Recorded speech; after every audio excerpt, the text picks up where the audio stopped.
Hello, ladies and gentlemen, friends, compatriots, and assorted members of the Oot-loving public. It is I, Rayze, with my noble companion Techno, and guest star Omen here for his second round. Hi, glad to be back.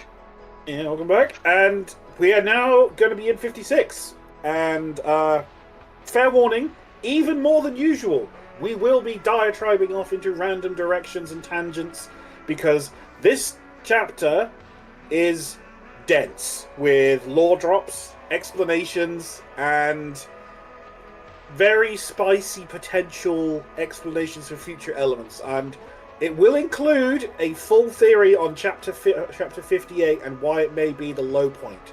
So please look forward to that as we go. As we move not through. like we don't know that already. But... We don't know, but we've got a pretty. This is the best theory we've had so far for 58. Yeah. Okay. Let's go. So opening with Hebe having pulled everyone into what one presumes is her pocket realm or her sub realm of some kind, and she's still in her. How do we describe it? Stagnant form, where she's locked herself away and apparently basically frozen all of her powers. Which is why she's reacting like this. She's stagnant. Black Rose. I'm still pretty sure that's a reference to the Volbeat song. Yes. You sent me that. You sent me that, and yeah, I agree. It's almost certainly the Volbeat song. There's a few songs it could be. Black Rose is a pretty popular title for albums and songs, but I agree, most likely the Volbeat song. See, Alan is so desperate to get it over and done with. He's like, yeah, let's do it. And Mika's like, no, that's not going to happen. Still suffering from Niall's mana freeze or chi reversal or however you want to describe it. Yeah.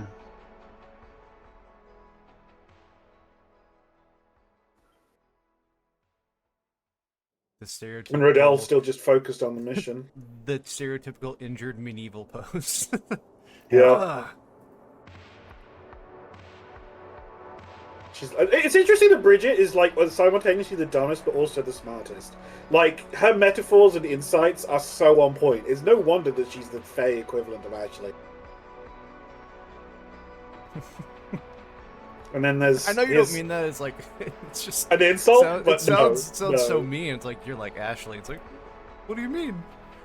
But even in this state, Sarah's still calling. And this continues what we had a bit of last chapter with CJ now showing that he does care. Like, he's not stopped caring. He can't stop caring. He can't stop being himself, even when he's in the state that he's in. The color highlights that we get here.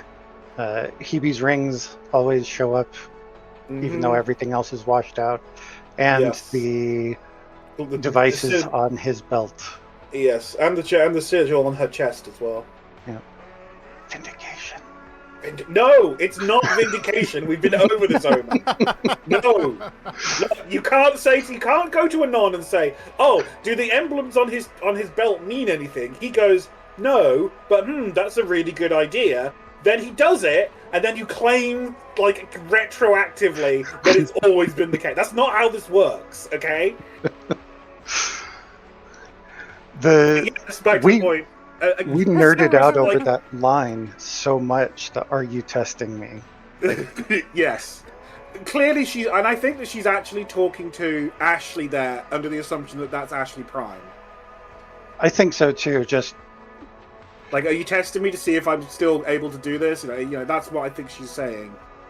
Yeah. And it's interesting that... Oh, go back another one. Misaki says, "No what?"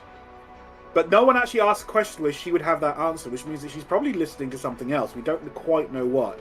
I think that she's responding to Hebe's desire to know what's happening. So, like, you want to it's like this vibe of, want to know, like a whisper, and she's like, "Know what? What do you want to know?" sort of thing. Because she actually says that before we get any clue that she wants to know anything. Kieran's still feeling the after effects, but we'll get to that more later after the stuff that's about to happen. Here comes K31, who, no surprise, turns out to be K. or at least a means for Kay to move through. This is going to be important for the theory we're going to put in later. But suffice to say, Hebe network user detected and verified. This is the Supreme Shard you asked me to help you find. Now stop here. Stop there. That could refer to Hebe, and is most likely, but there is a possibility that it's referring to,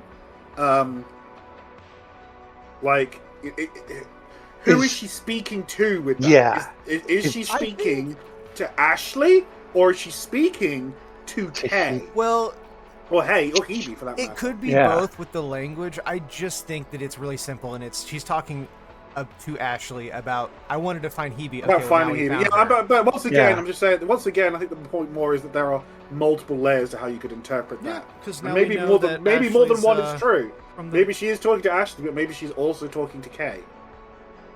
Because Kay emerges through her, which is really interesting. Welcome back. Yeah, welcome back is an interesting choice of words as well. But back.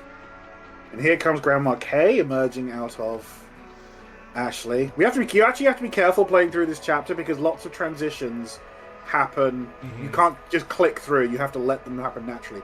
I love that shot, by the way. This whole sequence of shots with Kay where she comes out and she just stares. And here we get to see that she has a lock of red hair. From the crow contamination. Yeah. Didn't we know that? Yeah, we knew that. The tips, at least. We knew that. Yeah. But it's interesting that she's kept it even after death, when her link to Crow is presumably mostly severed. Mm.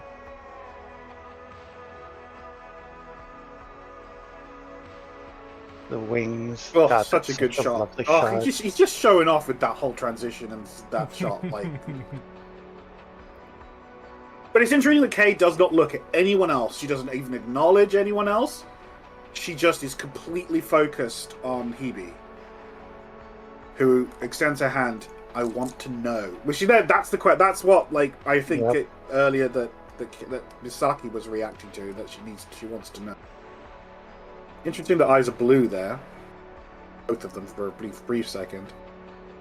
Also, the heterochromia is the same in Kay, Hebe, and Ashley. Right eye blue. Yeah. They are. That's very similar in that regard. Misaki's an odd one in that hers are both green, though. It's a bit of an oddity.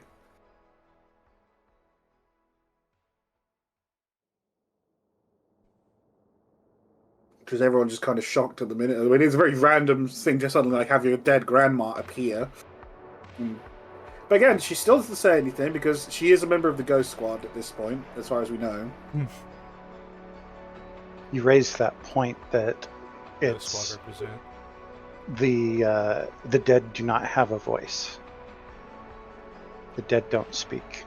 Unless you, under very specific circumstances, it would appear. Because CJ has that conversation with Cameron in 51. Mm-hmm. Which is... But other than that, we've not seen the dead speak. Doesn't Hector and that seems to be... Not after he... Well... Not after his soul is meant to go back to Orkso. Which is something we'll get into in a bit. People going back to their respective goddesses. But... Because he's captured by the... He's used by the Mara in 44... to create the Uber half soul, and then he's supposed to go back to Orkso, but he actually doesn't, which is really interesting. But he doesn't speak after that point.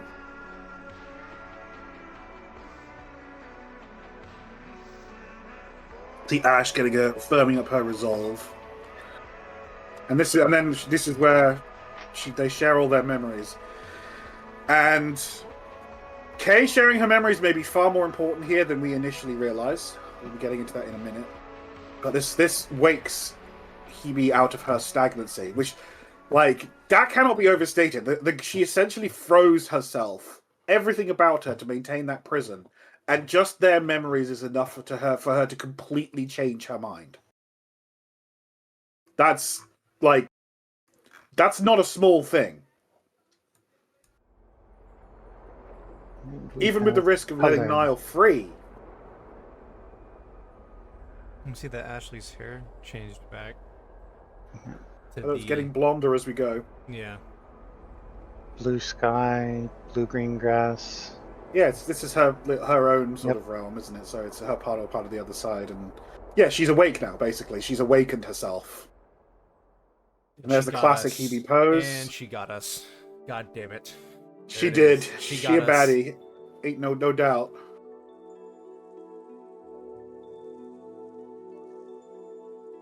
And this is where the strangeness starts, because she's reasonable. Like, yeah, she's a bit cryptic and weird, but I mean, goddess. But like, there's no hostility or mockery or anything like that.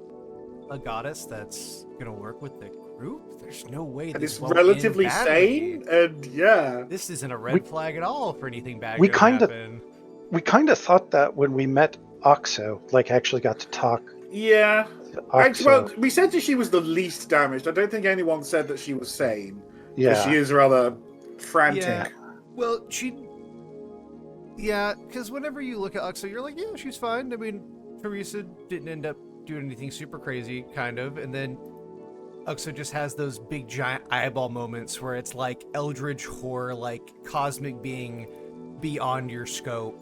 And you're like, oh no, it's actually just really worse. You just can't see it. Yeah, because of how her obsession works. I love the symbol on Hebe's chest and how it represents what she is. She's one power, one power, two colors made of connection. Yes. Yeah. As I stated in the thing, that's I think a really subtle but important detail. That's a representation of how her power works. You can't be the essence of connection as your primary precept if you don't have things to connect to and with, even in yourself. Yeah.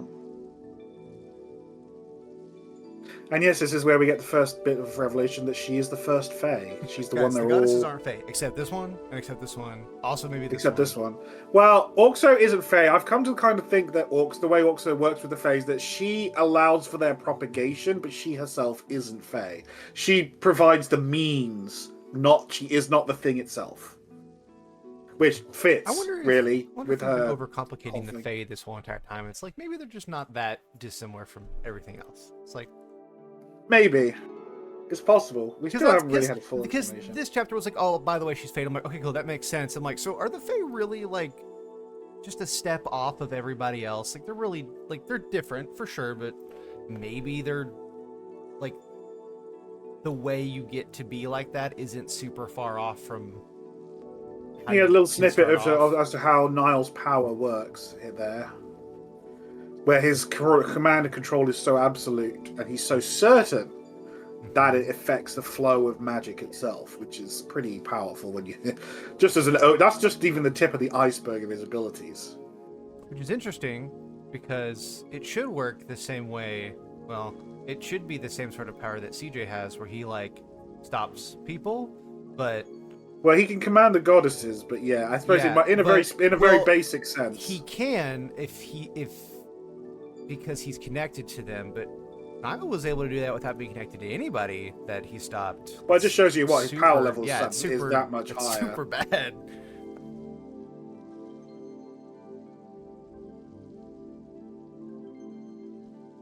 And she just casually fixes this, like, critical injury they've all received, and it's just... Okay. He's vanquished far more powerful foes no than doubt any that of you. This is correct, but I mean, are we talking about current people here that she's talking to? Because what does that mean for like True Crow? Like that is exactly what I was thinking. Are we really comparing True Crow here? Because I feel like True Crow beats everybody pretty much in a fight. Short of a goddess, yeah. But she also says later, Hebe says that he's one of the closest to being actually a genuine true heir to OG. So maybe he is that much stronger even than her. Not as strong, not able to take on a goddess directly or anything, but still very powerful. You know Crow's super old? I've thought about this because when the fighting works in Oot, it's like you get to a level where it's like, okay, so obviously you can't, when we fight the goddesses, you're not fighting all of their power, right? Because it's like immeasurable. It's like the sea. You can't fight them, right? But you're fighting what's present at the time. You're fighting their avatar or their shard or whatever like that, like a piece of them, right? And so by all the logic that we've been given, Crow should be able to beat everybody.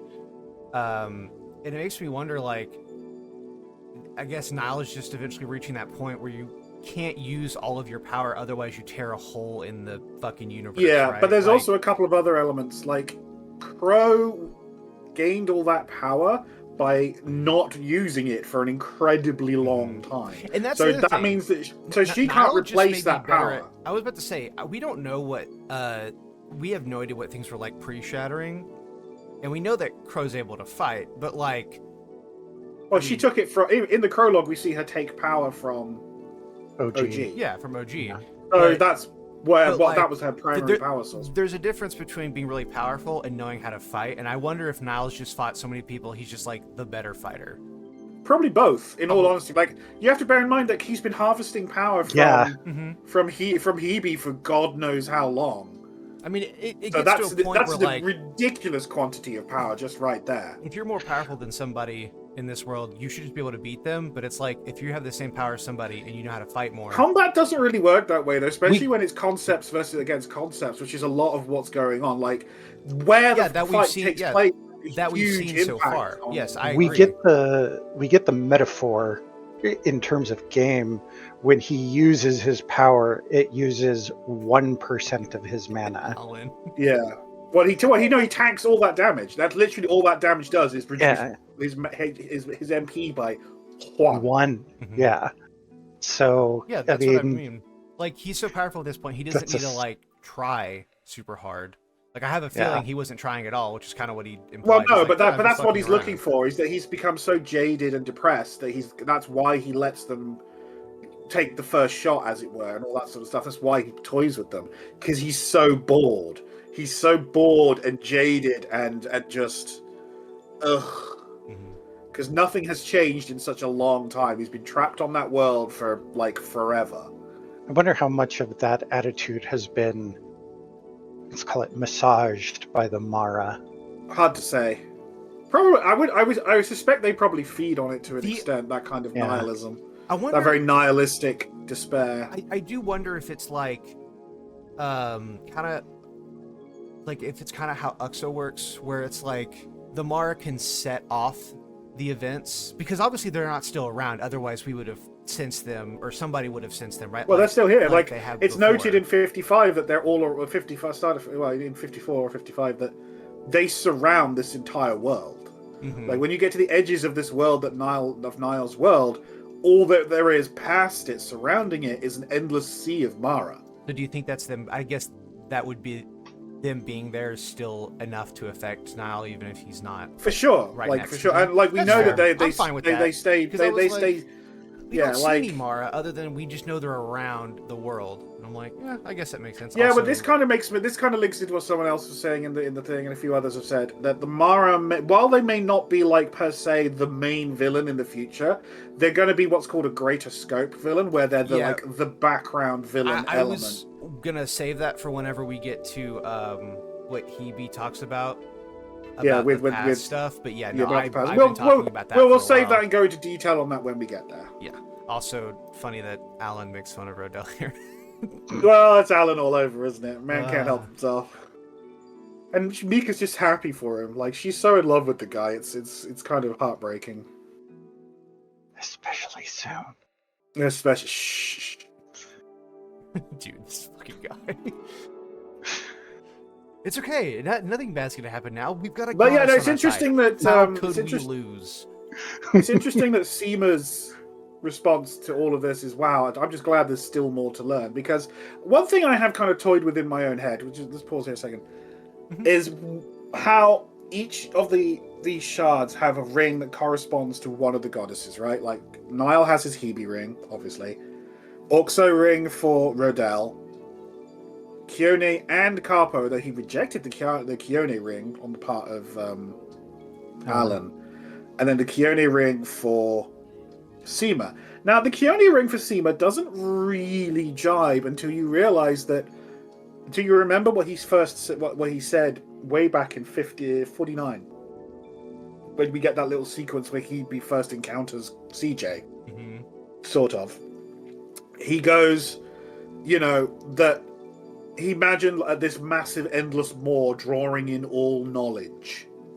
And I think that's how it represents in Seema, his connection to Kione. Seema wants to learn as much as possible. He's all about finding new things to study and learn. And it's a voracious appetite. And I think that's what echoes with Kione in that regard.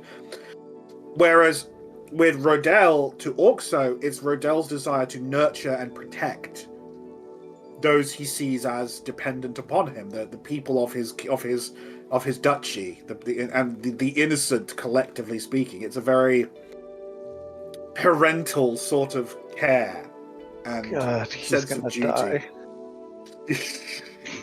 And then, of course, Alan comes across as quite arrogant and haughty at times. Like, he's dismissive but also coldly pragmatic in sometimes the same way we see Carpo being when she's not completely off her tits. And it's just interesting to note all of those things as how they are, and that relates to them. Just as an interesting side note. Yeah. But anyway, Kieran is still reeling, despite assumably being healed along with everyone else. Mm-hmm. And I wonder because there's a line that we get when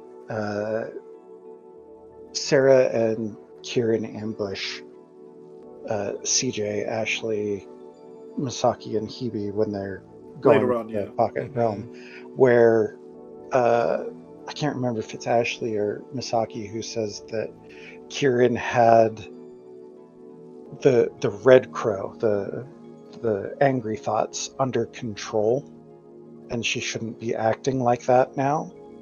Yeah.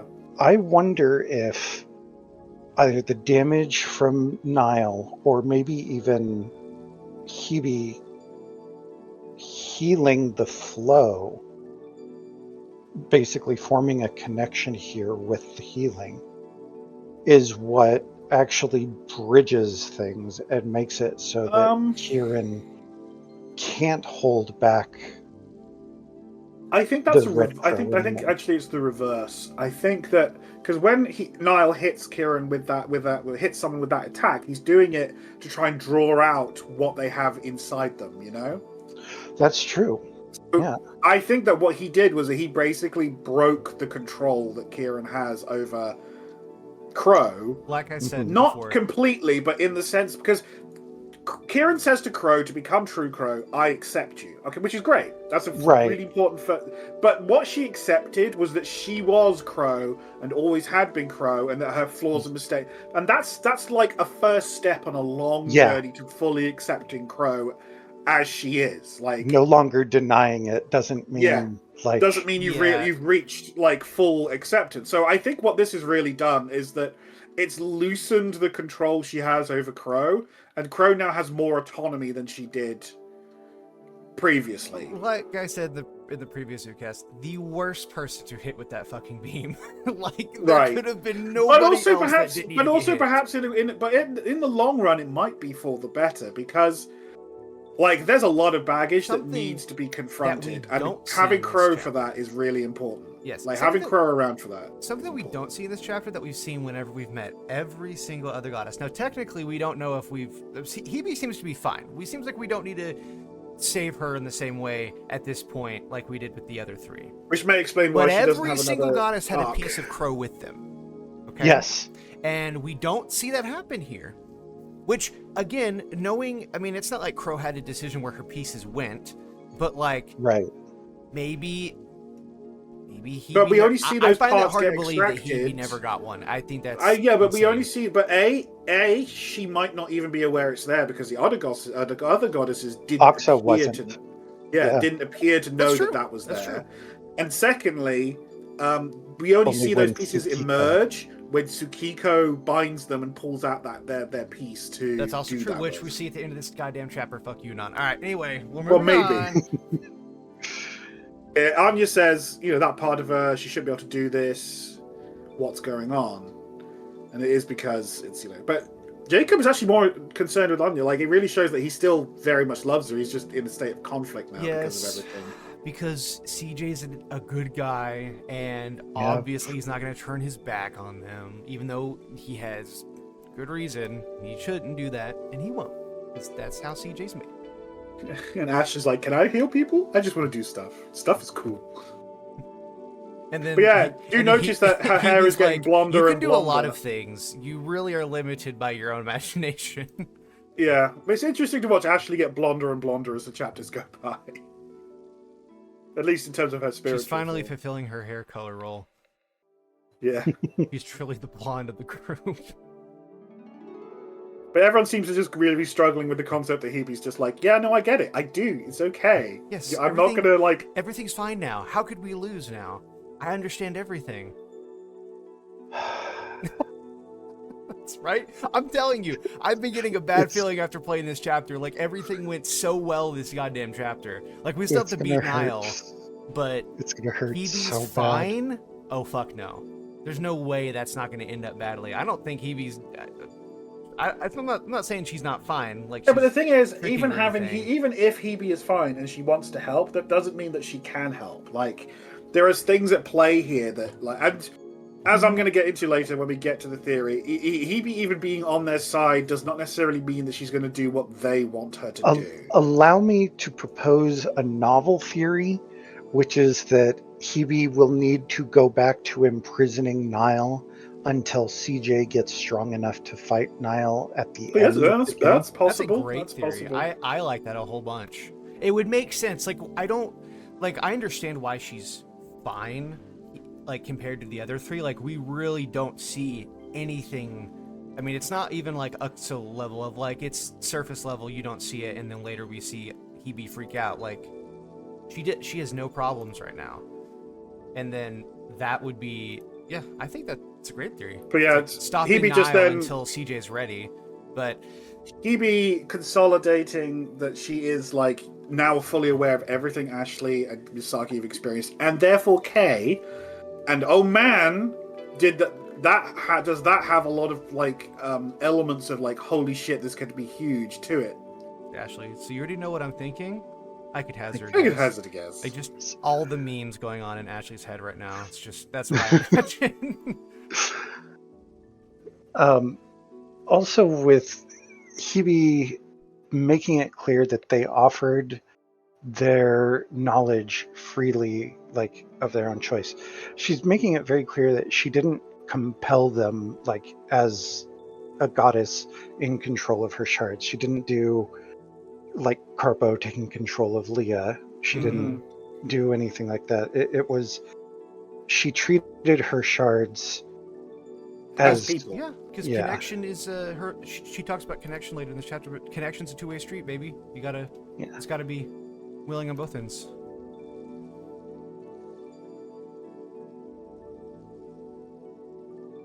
Yeah, right there. Everything you felt, everything you've gone through is all part of me now. And yeah, I mean, it's like, cause, we'll talk cause about this later. But all the things that Misaki knows, and all the time that she was underneath Crow talking to Jacob, Hebe knows about now. So it's very, very important because that doesn't get touched on at all this chapter, except Hebe kind of alludes to it a little bit, but that's about it. Yeah, but there's also more to that when you really factor in that Kay also gave all of her memories. Which is great. We because don't know. Now, hold on. It's actually insane because now we don't have to. I mean, we still have to worry about him, but now Hebe knows about Grandpa, and so now if there's any Grandpa fuckery, she's gonna immediately be able to identify it. I feel like. It also, which may be relevant to Tsukiko later. Yeah, that may be literally what the final line is about. Like, hey, do you know? Do you know? Do you know what's wrong with you, or you still have to do? Or... Do you know what that fourth soul is? No. Right.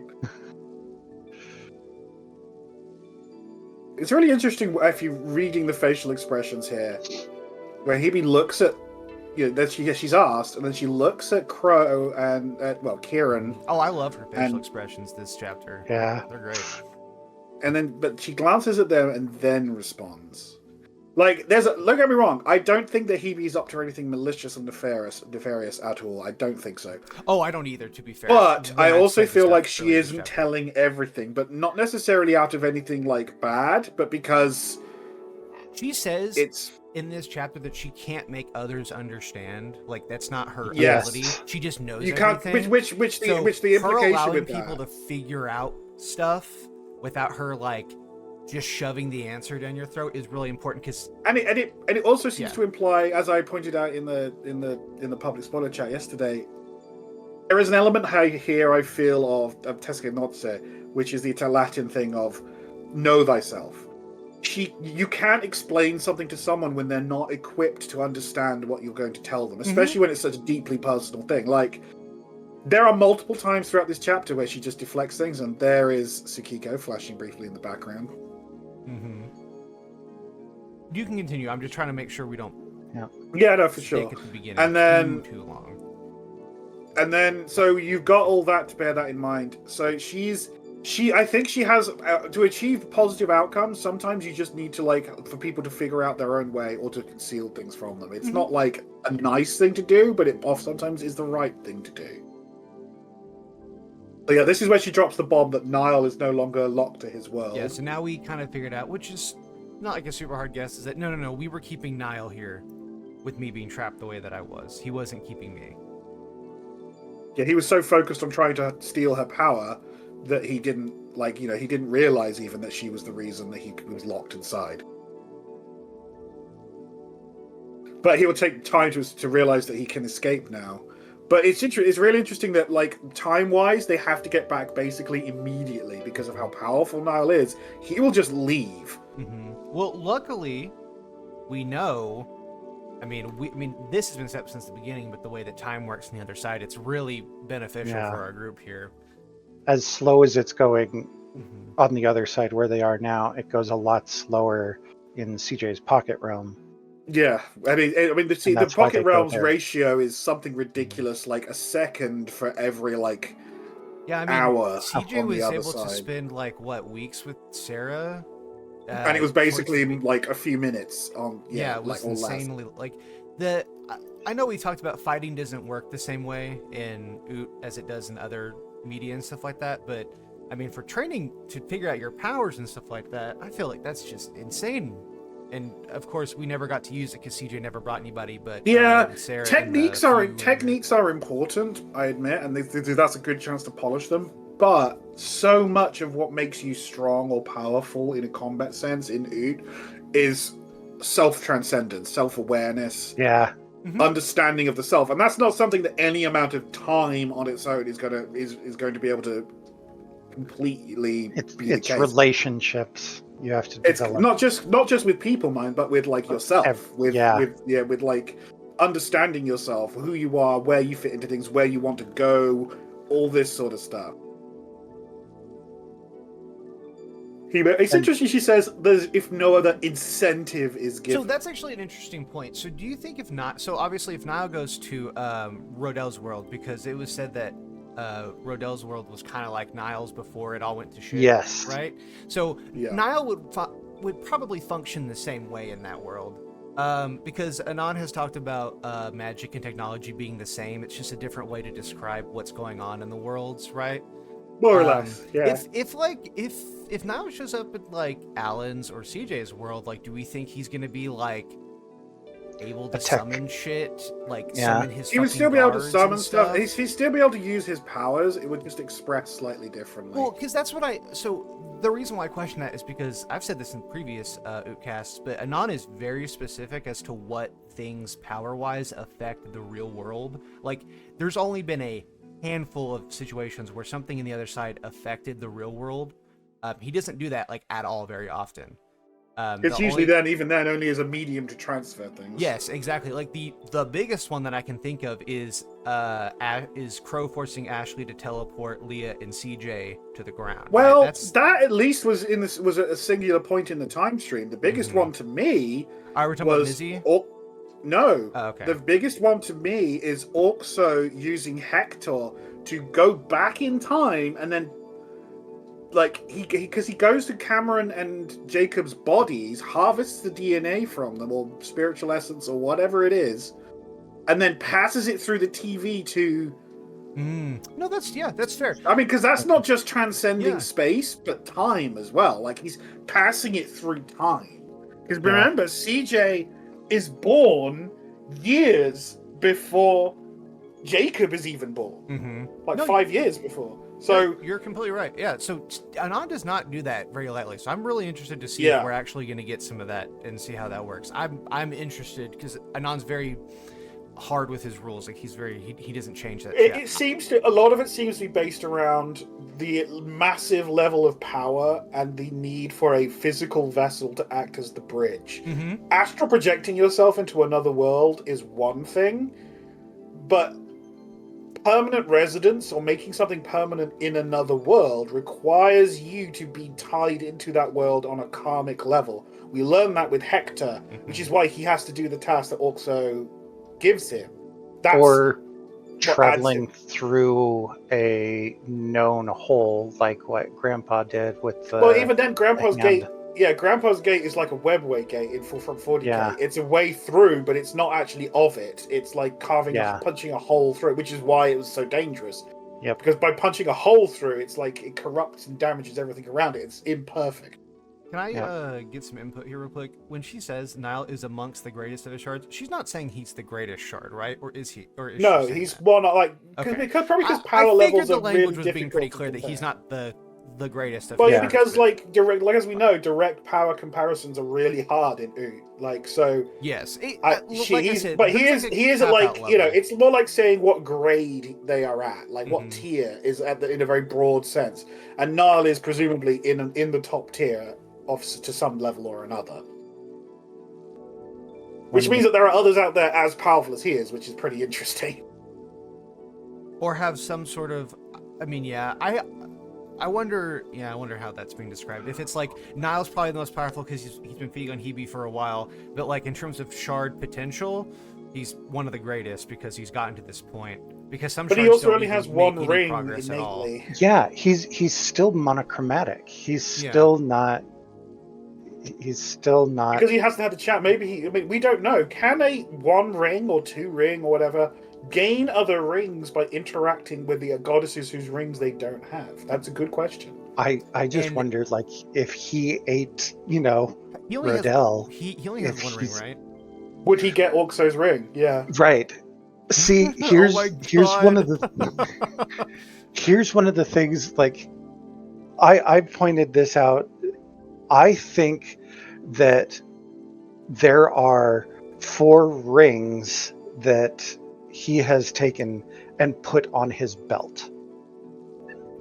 I know Rayze kind of disagrees with me. I do disagree. I do. But if you look at Niall's belt, there are 4 colored notches that glow with Hebe's power. And I think it's just a battery level thing, but he thinks it's something else.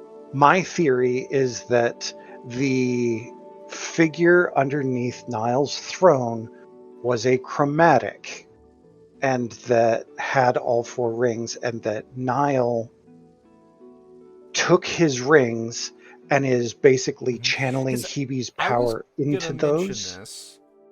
How does just because I can't remember, how many rings does he actually have? Right? Isn't one. It just one? Just okay. Hebe, just on his. If he cannot leave this place, and he has not left this place, right? Mm-hmm. He should have no way to know how many rings there are, which means that either someone others came. Others came to others him, came, right? So that would explain. Yeah, that would explain how he's because I know everything but can't leave. So don't forget, he has the throne. Probably. He has the throne. Remember that, though. He has OG's throne. Yes. Sword, not throne. Yeah. He's got the sword, which presumably other shards are going to come looking for, because the throne and the sword are the 2 key pieces of OG's regalia. Don't know how he got that either. I would wait for Hebe gave probably it to him. Hebe had That's my thought. Yeah. As part of the way to empower him to be in her attempt to make him into the the air. We also don't see because Hebe doesn't talk about it, but Niall should have a Hebe shard, like an actual person, a partner. Right? Yeah. Maybe he did, and he killed her though for power because he harvested all of the Fae in the world. Well, that's who I originally thought was underneath the throne. Was like that's how he thought he sealed her. Is he killed the shard of her and a queen? Yeah. And that's a thought. Because the half souls look that way, and that's what that kind of figure on the throne looks. So it doesn't look like a dude or a girl; it just looks like a body. So it could Yeah. be, is what I thought. But I don't know. Again, we don't... No, it's a decent theory that that's his queen and that Hebe shard, that's the Hebe shard impaled on the throne, which he's kept around in some capacity. Good God. Fucking Nile, dude.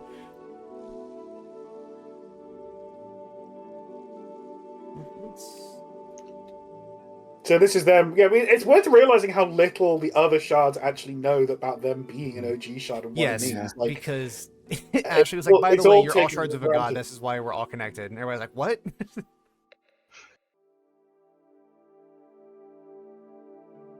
Yeah, I take it you are familiar with my sisters. A bit, yeah. But look at this self-awareness. A sin I've also been guilty of. I've been guilty of. You delicate thing, born amidst the bramble and thorns. It just this is one of the this chapter in general is such an emotional release, and it's a chance for just some adorable moments like this where Bridget's just like, I just like things, you know. Big things never notice me, like Niall. Right. And this is where Bridget suddenly goes fully eloquent again.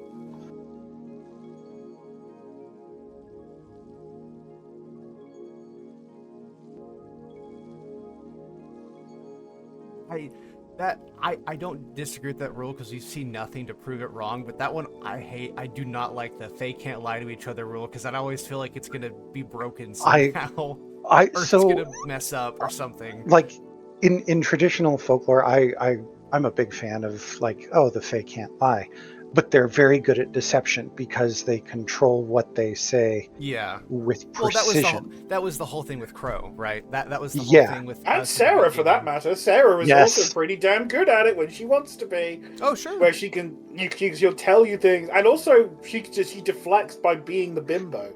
Yeah. It's not a matter of lying. It's a matter of telling you something and you finishing the lie yourself. Yeah. And it's very easy to justify doing that for yourself as not a malignant or negative thing. Like, if you're protecting someone from the truth. Like, Sarah has omitted to telling CJ a lot of important shit. Like, oh, yeah, by the way, I'm blocking all of your nightmares. Yeah. Mm-hmm. Or I am taking on the emotional burden of this, that, and the other to protect you. Throwaway lines. We get them once, maybe twice. They are the masters of lying by omission. And then as Hebe points out here, when great power is involved, having the best of intentions is not enough. They may even drive one mad. Yeah, that's literally it. That's literally what's happened to the goddesses. What's happened to like almost everyone. Looking at Crow. Looking at Hayato. Looking at they all had the best of intentions, but it's all gone to hell.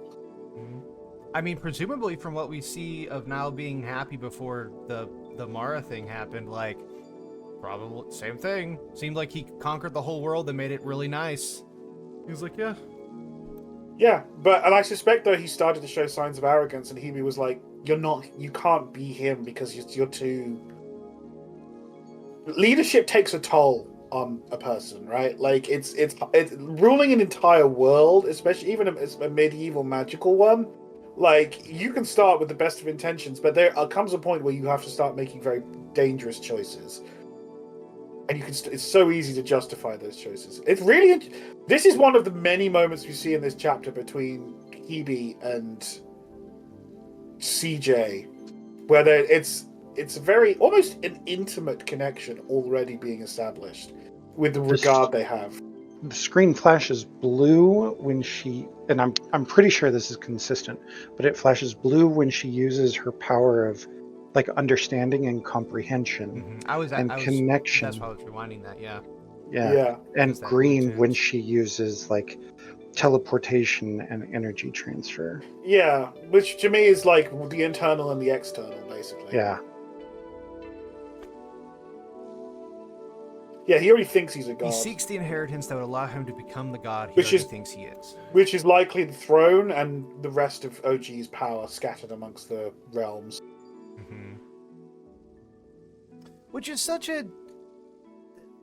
Like, Niall's ahead of everybody when it comes to becoming OG, I guess, but... Like, what is... Like, I don't know what? Because he doesn't have a plan. He didn't think he was ever getting free. What is he gonna do? Do what Kyon did and go kill every CJ shard across the whole because he universe? absorbed their power. That's what he's been doing. Yeah, He just but absorbs their power and It's becomes not more gonna- powerful. That's not going to work. There can be Isn't it? only one. Well, because Kyon's been doing it forever, and I mean, she's like, Yeah, but she's in way most less worlds. efficient at it than he is. And don't forget, Carpo makes the point that I mean, if you Once move you yourself, get enough. I don't once you know get enough if I and agree move with yourself that. to the end of time, How more efficient can you be if you spawn right next to the OG because he shard? already has the power. Because the power is his in a sense. Like all Well, these and- shards are the same person. So when they die, like Carpo says, when they die, that power has to go somewhere. And Crow was willing to basically nuke reality to ignite CJ's power, believing that would be enough to essentially jumpstart the process and start drawing all the other shards Exactly. to him.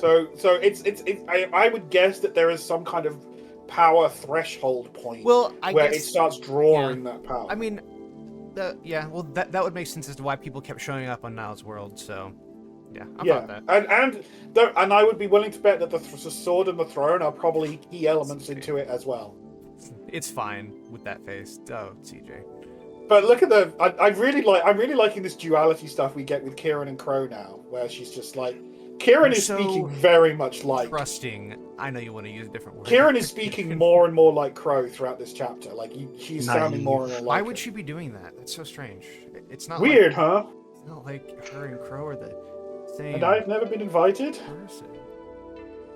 Which you've been there, but I You guess showed maybe up once, but you weren't But invited. it was kind of messed up when she went there, to be fair. Yes. Yeah. Oh my god, she got us again. Yep. Green light. But True. here she takes a little interlude to talk to CJ. Yeah. We gotta talk. And this is where we get some of the first of the really heavy moments. Revelations. We need to talk, do we not? And he's just ready for this to like immediately Turn into go a fight. south. I mean, Yes. Like, completely yep. understandable. Every single time Yes, this has happened, 100%, like- it's immediately been bad. Yep. Like, getting Okay. separated from the others, like this, every time this has happened, it's been bad. Here's where the goddess shows her crazy. Those and shards fucks of with his me. meant well, but that means little. You are not him. You're not like them. Now, this is such an important sequence, as we're about to get into.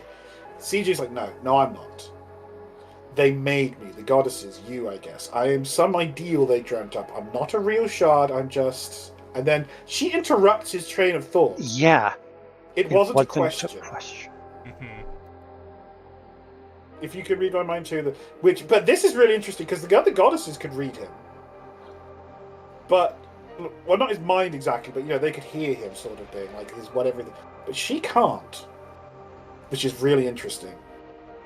Has their share within you. I find that okay, so I'm trying to. It may not be as complicated as I'm about to ask, but because we did just get the memories of 3 people that would know what CJ is at this point, right? Well, but sort the of, other yeah. 3, I couldn't see what CJ was, or they didn't mention it at all.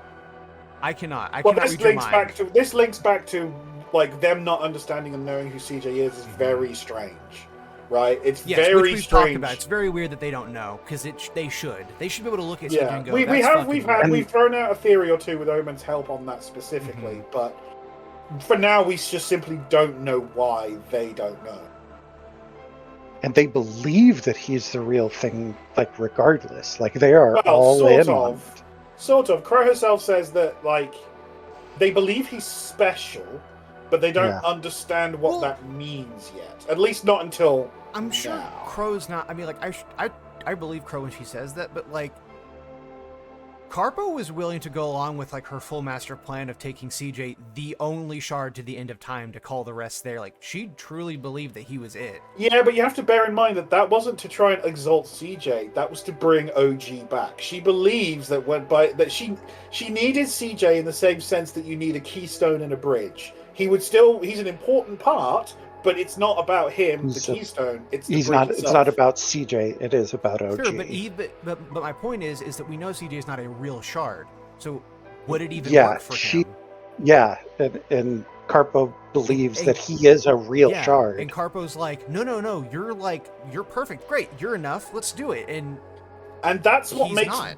that's what connects Yeah. me to that's one of the elements that makes me genuinely think that CJ and Jacob, as in child CJ, as in Jacob who died, are on some level the same spiritual entity.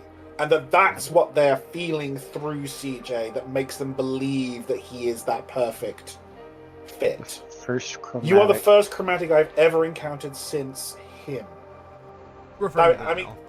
referring no, Niall's not a chromatic since OG. But we Yeah. know, but Nile is chromatic, right? No, he's not. No, he's monochromatic. He's Oh, right. one Sorry. color. Language is hard. My bad. Yeah.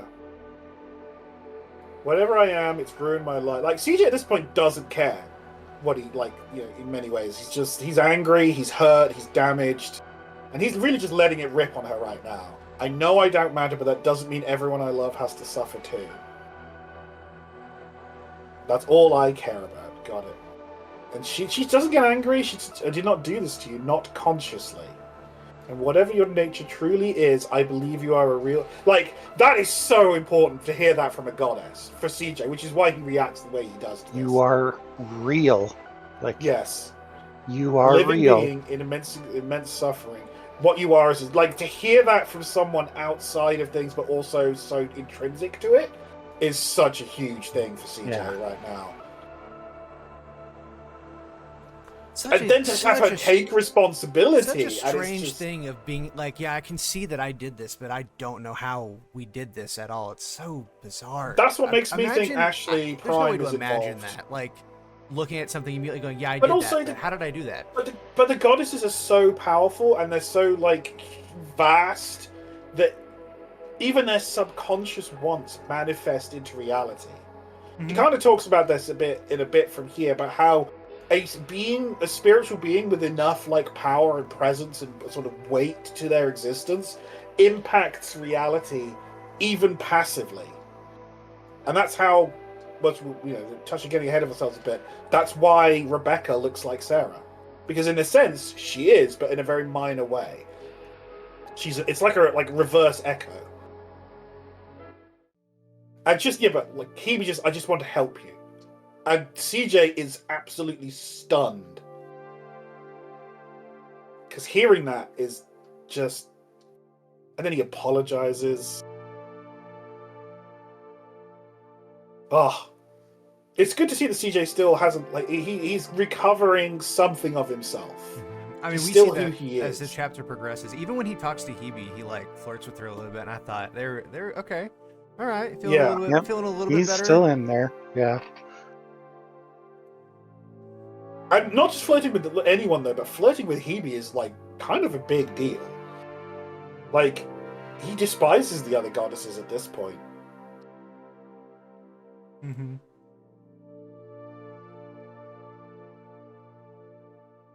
But this is also a moment where I feel kind of sorry for Hebe. Like, she watched the three people she loved most, other than obviously OG. Well, she lost OG in the first place, and then she watched them all. She says right there apart. that the goddesses fell one by one. It wasn't that they all fell at once. That each of them went crazy and decayed over time. Yeah. And it would make sense because Keone being so damaged would make sense because Keone always was quite obviously the most emotionally dependent on OG. So it makes sense that she would lose herself first, and then likely it was, Carpo next, as she kept failing and she couldn't handle it, and then Orxo turning the wheel over and over again and tweaking the formula over and over again to the point it basically drove her to just lose her grip on reality, even her own reality. She talks about choosing a different path in which she didn't.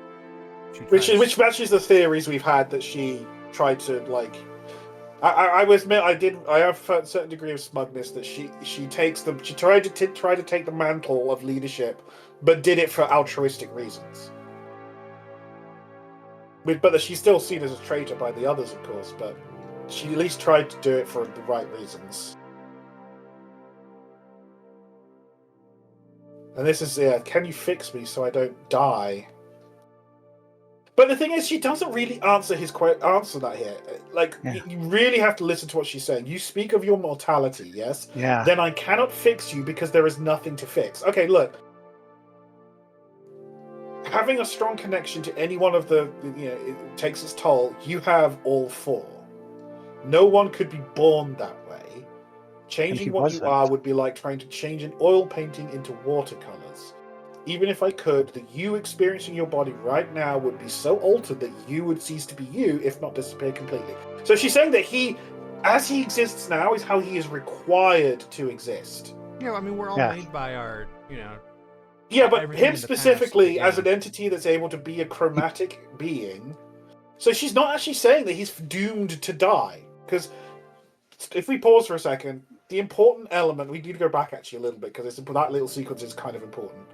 Back one He more. wants to know. Yeah, but stop there. Let me just finish my thought, and then we'll get into it. He is... Actually, I've lost my train of thought now. Shit, it got derailed. He needs to know why he is the way he is. Yeah, okay, yeah, that connects to what we were saying. Yeah, so he's convinced because Hayato told him that he's gonna die, right? Because Hayato witnessed all of these other iterations, supposedly, because again, we can't really trust Hayato completely.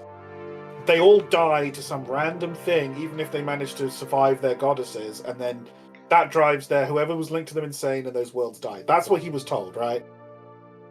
Or that's what CJ was told by Hayato, yeah. Yeah.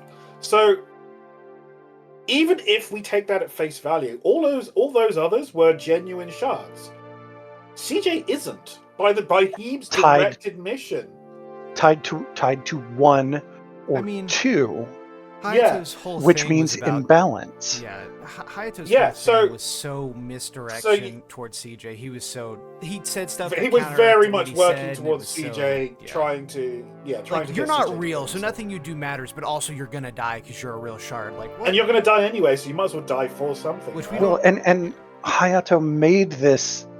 He made this leap of the idea that if you're connected to a goddess, you're bound to die because all of these other ones were connected to goddesses, and so they died. He didn't entertain the possibility that the idea of if you are imbalanced as a shard, that's what makes you die. And if you have balance, that would actually be what saves you. Or even if that's not the case, I mean, that is possible, but even if that's not the case, it could be something as simple as there's some innate feature of being an OG shard, which means you're doomed to die, basically. Like, it's innate to the OG shard, not tied to a ring, per se. And, but again, that doesn't apply to CJ.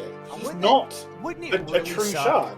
Wouldn't it really suck if the reason why all the OG shards die is because OG died?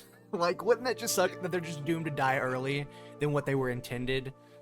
Well, and even more than that, repeating itself, the cycle of suffering over and over. We know that OG shards do live longer because, like, we've seen that they're all Alan functionally ages immortals in some way, shape, or form. Yeah, Alan ages slowly, and we know that CJ himself, even though he's like, oh, I'm still mortal, but he lives in a world where, like, potentially aging is a thing of the past. Like, gene therapy is basically made him functionally, physically immortal in the sense that he doesn't age, or no one does. Like, Kay, if it wasn't for the spiritual drain on Kay, she would still look probably like she did when we see her in the flashbacks. Yeah, but the idea of, like, mortality being like a flaw, like, CJ, if you're a human, like, and you die, you are just what everyone else is. That's not a defect. You're literally what every other human on every other world has ever experienced.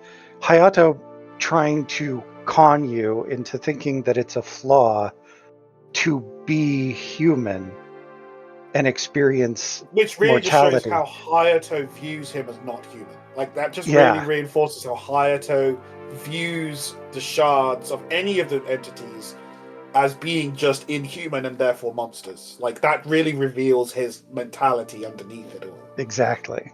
It's very sort of Superman and Lex Luthor in a sense, where Lex Luthor just insists on seeing Superman as a monster, regardless of any kind of evidence of his own, of that person's, of like he's so locked into the idea of these beings as antagonists that he cannot countenance the idea that they are not monsters in some way, shape, or form.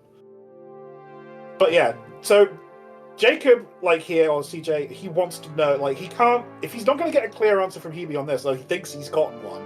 But again, Hebe doesn't say that he's going to die in the way that Jacob seems to think that it's going to be. Like, she just says, there's nothing to fix. And even if I did try to change something about you, it would change who you are as a person, which isn't what you're looking for.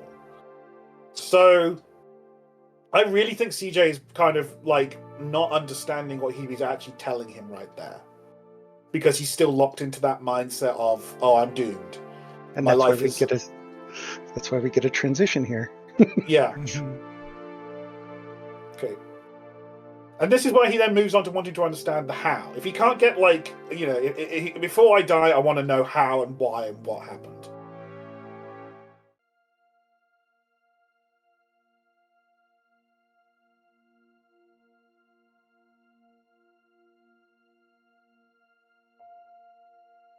Peaceful. Yes. We're back again. We're back here with this sort of place.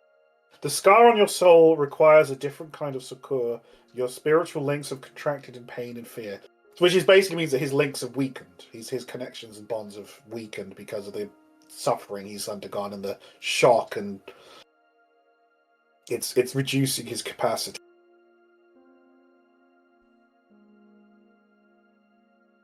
So yeah, she must have locked herself away like this for billions of years at a point. To prevent herself. Yeah, from falling. Because she has an awareness of it because of her nature as an understanding entity that let her avoid it. It's interesting that Misaki's almost in a hypnotic state right now. Like, she's very much just speaking randomly almost, or just purely on stream of consciousness.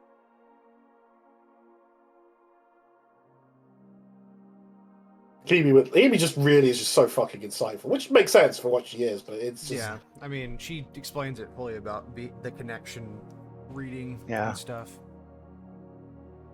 Is this peace? Which is so nice. Yeah. I'm really liking that Misaki embodies that, because it's so nice.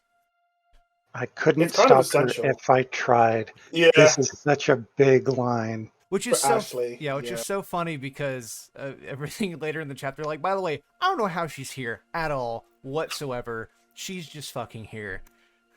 But she trusts her regardless of it. Like, that shows you how much of a trust she has. Because she knows truly, like, if this as well as Ashley Prime knew her, she knew Ashley Prime. And yeah, he's like, yeah, it does feel nostalgic. But Crow did, aka Sarah. Yeah. Whose power do you think she channeled when she did this for you? And he wants to know about Sarah. And then, tell me about her everything, please. And then the line we get from Misaki, I love her. Which is, I think, an echo of what she's getting from Hebe. Because Hebe does. I think it's more than that, actually. She spent all of that time in Kieran's head with Crow. Yeah. And that connection is there. Hebe even says it later about she was trapped with it and still loved her. Despite all the torment that she experienced at Crow's hands, she still loved her. We actually get some information about what she was like when she was before all of this. Yeah. Time and obsession. She did not become the same Terra. Do you hate... This is such an important sequence here. CJ has gotten over the initial pain and shock. She did not become the same Terra. Do you hate her for what she did to your life? I don't think it's that simple. Just acknowledging the complexity is such a huge step. Like, it's not a simple emotional equation of you hurt me, therefore I hate you. In this part right here, oh my gosh, we'll talk about this later, but I can hardly recall anything before his disappearance, except for the emotions. Except the emotions they make me feel. That is, in my mind, there is no way that isn't, like, so plot relevant later. Well, there's a. I I remember think reading that's in a true book. for all of them. Yeah, but I All- remember reading in a book once that if you like, it was talking about the like one of the consequences of living a long time, and it's the idea that memory, even if your memory thinks is seemingly perfect, as you remember a memory over and over again, thousands of years, millions of years, billions of years, the memory will gradually lose all shape like water running over a rock. It just smooths it out as you run your hands over it again and again and again. And the process of doing that means you lose the details, and then you lose what actually happened, and all you're left with is like a perfectly smooth round object that is all of the emotions and feelings you packed into those memories. And I think that's really relevant to what she's talking about here. Yeah, biologically, what you experience when, like, what happens in the brain when you remember something, is you don't actually remember the event. You remember the previous time you remembered it. Man, it's strange. And You'd think beings of power wouldn't have that problem, but it's interesting. Well, I mean, if it turns out like we're kind of suspecting that they were once at some point all not gods and goddesses, but were maybe that's a part of it. Oh no, I 100% think that. Like, that's what I was alluding to. Yeah, like, strange that goddesses of this power would have that problem. Oh no. Yeah. But then she does say that. But we do know that Crow was responsible. But yeah, which fits with our theory, or my theory, I should say, or I shouldn't put the onus on anyone else. That she did pull the trigger, but that it was don't pull to me save into your everyone. crackpot fucking theories, okay? Well, I'm so sorry. Only I will have the glory of being right then. Yes, and you'll be wrong for 5% of it. 5%, as is standard. It is standard. Standard rate. No, I actually do like everything in the theory seems pretty sound. So, we'll talk about it when we get to it. Yeah, but for eons she questioned why half her colours disappeared and where they may have gone. So it's talking about Crow here. Now I know the answer, but the only bounty I found are more questions. God, I know how you feel, honey. Oh God, every chapter, every single chapter. Every chapter, yeah. And Hebe's right, like, Misaki really is the just sweetest. I know, dude. I fucking... Oh, man. Misaki deserves the world, dude. She doesn't know what she did, just that she did it, and she may not even remember herself. I mean, it's natural to block out the most traumatic of memories, right? So the actual moment of shattering... And Hebe just states the obvious for everybody here. This is so important to reiterate, though. You have the complete halves of Crow, and you have connections to everybody in the world. This is beyond statistical. Like, which means this couldn't have happened. Which is the implication there being it has to be a deliberate thing, or at least there must be a causation. Which she talks about later as well with it. Yeah, we're gonna get into the big theory that Omen and myself and Techno have cooked up in DMs over the last week or few days, I should say. But for now, let's carry on with this. So she said. So Jacob reiterates what he heard from Crow. Pure love echoed across the world. That's what part of what led her here. Mm-hmm. The part that became Sarah. This to me is is Anon kind of just clarifying for the audience. But the other half found it too, but after way longer. Because remember, Sarah's 400 years old. Yep, or believes she is. Or believes she is, at least. Yeah. Crow thinks he is OG. Sarah doesn't care. Because Sarah just cares about that she's with him. Which in a way probably is more like a bigger deal than we realize. And Kieran is Kieran because she hasn't really had long enough to adjust to being Crow, honestly. Dude, I saw this Thank scene you for the the first outfit. time. Yeah, I saw this for the first time and immediately I was like, this is the fucking... You know what? I'm not going to bring it up because I know Anon doesn't like the anime, but this reminded me of a certain thing from the anime and I was like, this is just putting your favorite girl in school uniform. Yeah, but it also great. plays a psychological role because no, it does because look where they're supposed to be at right now. Yeah, and CJ's back wearing at least some of his old ensemble. It's symbolic of him slowly returning to at least some semblance of himself. And she's also wearing that to put him at ease. Mm-hmm. So she doesn't look so goddess-like. But at this case, now stop a sec. This whole speech from Hebe, I cannot overstate how important it is. Not just in terms of Crow, but in understanding the dynamics and differences between shards and their originators and different shards and other shards. Yep. That you cannot look for some singular through point of consistency between all of the elements. That's not how it works. Even if you start with the same basic ingredients, if you give a same set of like 50 ingredients to 5 different chefs, they'll come up with 5 different dishes. It's the same basic idea. This is like the antithesis of how Carpo looks at her shards. Like, this is a mirror image of how Carpo sees Leah and any of her other shards. That's a product of Carpo's own arrogance, because of course Carpo, the most arrogant and haughty, and she has to believe, of course, that any and all shard of her shards are going to be just like her, because she is the most supreme of all. All. That is it very much is her. She's just rationalizing her emotional perspective into something fixed. And ironically enough, in a very twisted way, Keone is probably the one who's next most honest after what Hebe is saying right now. Because Keone says, I've seen them get killed in any number of ways, and it doesn't matter. Yeah, they are all like, well, they all do have some similarities because they are still made of the same essential base components. They are all like pretty different, at least until she consumes them. It's like a tapestry. Like every tapestry is made of the same basic ingredients to make a tapestry, and you can see the similarities if they all use cotton or silk or whatever. But the patterns, the shapes, everything else is different. And that's basically I feel like Hebe is saying here. Like, and it's kind of speaking to the audience as well. It's like, because it's so easy to try and find these commonalities and build theories off of them. I mean, when that's not how this works. It's not how people work. That's why I love theory crafting for this game, because it's like it makes sense when it's all put together. But like a lot of things that you'd think like, well, this obviously connects, don't, and you're like. Because trust me, the whole fucking we talked about this a bunch in Discord earlier this week, but color theory like several times. Just we'll talk about it later in this chapter because Hebe also talks about it. But trying not to connect that to a bunch of characters and stuff like that is so hard because you think that it would fucking make sense and then it doesn't.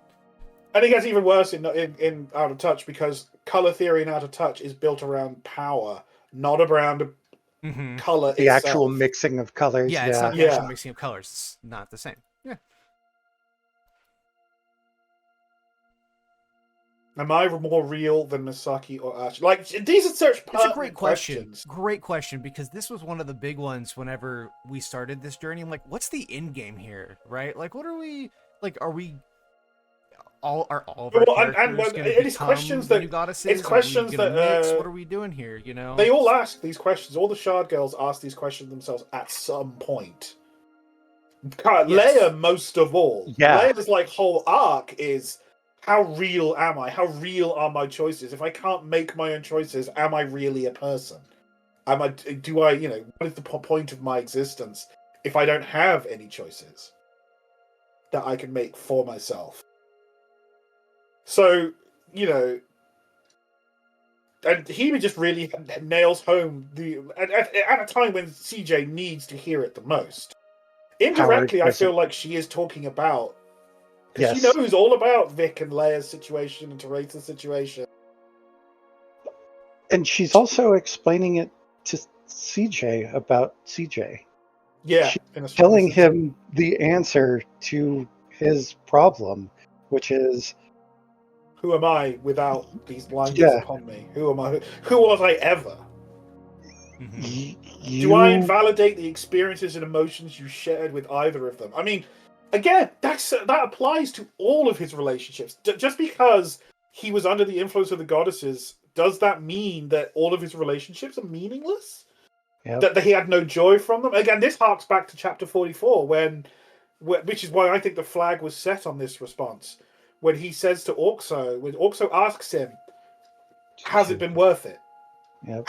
Have you had happiness in your life despite everything? Such a loaded question that was too. Well, even more so now. So, Yeah. but like, that's why I think that response is so important. That's why it's a flag, because it's going to impact what CJ is going to feel now, and in the coming chapters, especially if we're right about 58. If you go back one frame to this is the first time where she says about the dividing line between people. This is the first time when I really got this idea that each goddess, like, no matter how coherent Hebe is right now, no matter how honest and sincere she's being, like the awareness that she's providing, here's the first time where I get the distinct impression that, oh, here's her portfolio influencing her view of the world in a way that may not be objectively fact, where she's saying something that may not be 100% true. She believes this. Like, I don't think that she's being deceptive in any way, but her statement about when you try to find the dividing line between people, there isn't one. She, as Hebe, as the goddess of connections, could not believe elsewise, even if it were so. Even if there is a distinction between people. That's true, but I don't necessarily think that means that it's not the case. Because I kind of agree with her, in all honesty. I don't think there is. People are people. Yes, they can be incredibly different. But if you take two people and they live very different lives, and then you swapped them and they lived each other's lives, the odds are they would turn out the same as the person who lived that life previously, because so much of what we are is sculpted by our experiences and our environment and our and all that sort of stuff. And I think that's what she's really saying with that statement, that you can't, that regardless of how powerful an entity or a person is, they are still individuals who, if you took another individual and put them in their shoes and lived their life, would be like that to a greater or lesser extent. What I think bothers me is that it kind of counteracts a point that she was making just a moment ago. And I think it's the cognitive dissonance that bothers me, and why that line. Which point is that? Which is, she talks about how Crow and Sarah should be considered as two separate entities because they've lived entirely different lives, and that CJ should be comfortable treating them as separate entities because they have had these incredibly different experiences since they were separated. That if it wasn't for the word fundamental in this sentence, I would agree that that's dissonant. But fundamental isn't. It speaks to origin points, basics, the very core of being an existing person or living being or whatever. I think that is the key distinction here that doesn't make it cognitively dissonant in the way you're thinking.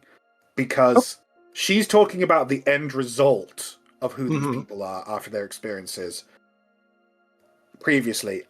Right now, she's talking about a fundamental axiomatic truth about existence as a whole. And that fact is that, like I was saying just now, we are always the products of our experiences and choices and all that sort of stuff. And people are people. And as different as we may appear to be, we are still the same. And it sounds contradictory, but it's not, because that's the point of being a thinking, conscious being, is that, you know, as different as we can be, we are also very similar. Because to me, it's just more that Hebe could not view the world elsewise. That here is the goddess of connections has to view it this way.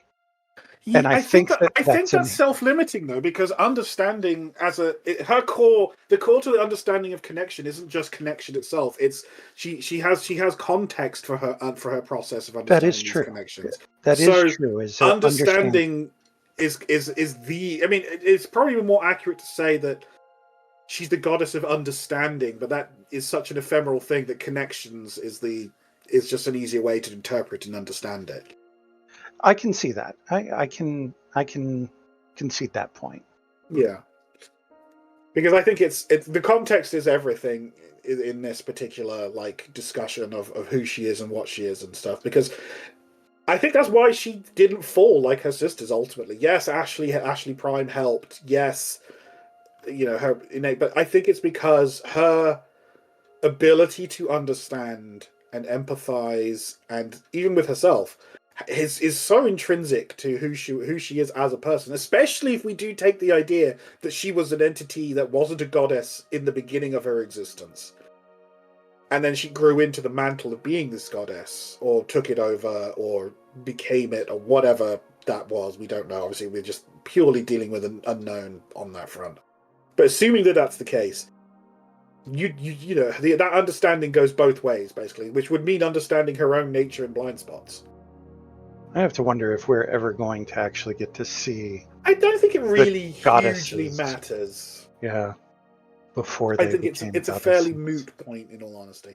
But yes, let's carry on. Something she can't explain to her sisters or to Crow. Yeah, well.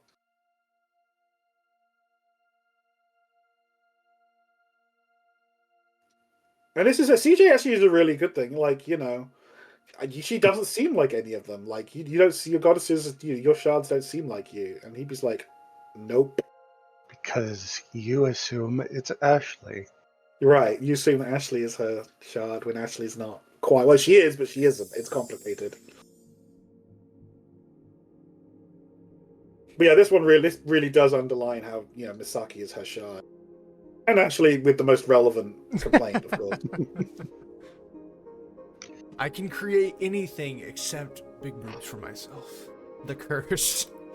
The curse of the Ashley Prime. Oh, she's got bigger boobs as well. Fucking hilarious, because Ashley's boobs are not that small. But anyway. By the standards of the cast. By the standards of the cast, they are, but like, come on. No, she's actually quite proportionate. You'll have to ask the one who made that decision. She says, throwing Ashley Prime under the bus. Indirectly. I genuinely, I guess, yeah, you can summon a mirror. That's who she's referring to, but I genuinely thought that was referring to Anon. I'm not even joking. I mean... I'm not even like, you'll have to take that up with Anon. I'm sorry. But that tool of mine on your wrist, which means that tool was made by Hebe and given to Ashley Prime, and now Ashley has it. Mm-hmm. Yeah, that makes sense. But the question is, did she get it? It seems like that's how just all Hebe shards access to power. Yeah. So it makes sense that Ashley. I don't know. I wouldn't say that. Misaki's the most Hebe shard there, apparently, and she doesn't have anything like that. She doesn't need it, apparently. As we're about to learn. Well, her power is her empathy, her ability to understand, and her clarity of understanding. Because, like Hebe's about to say, no one else could have reached Crow / Kieran and saved her from herself.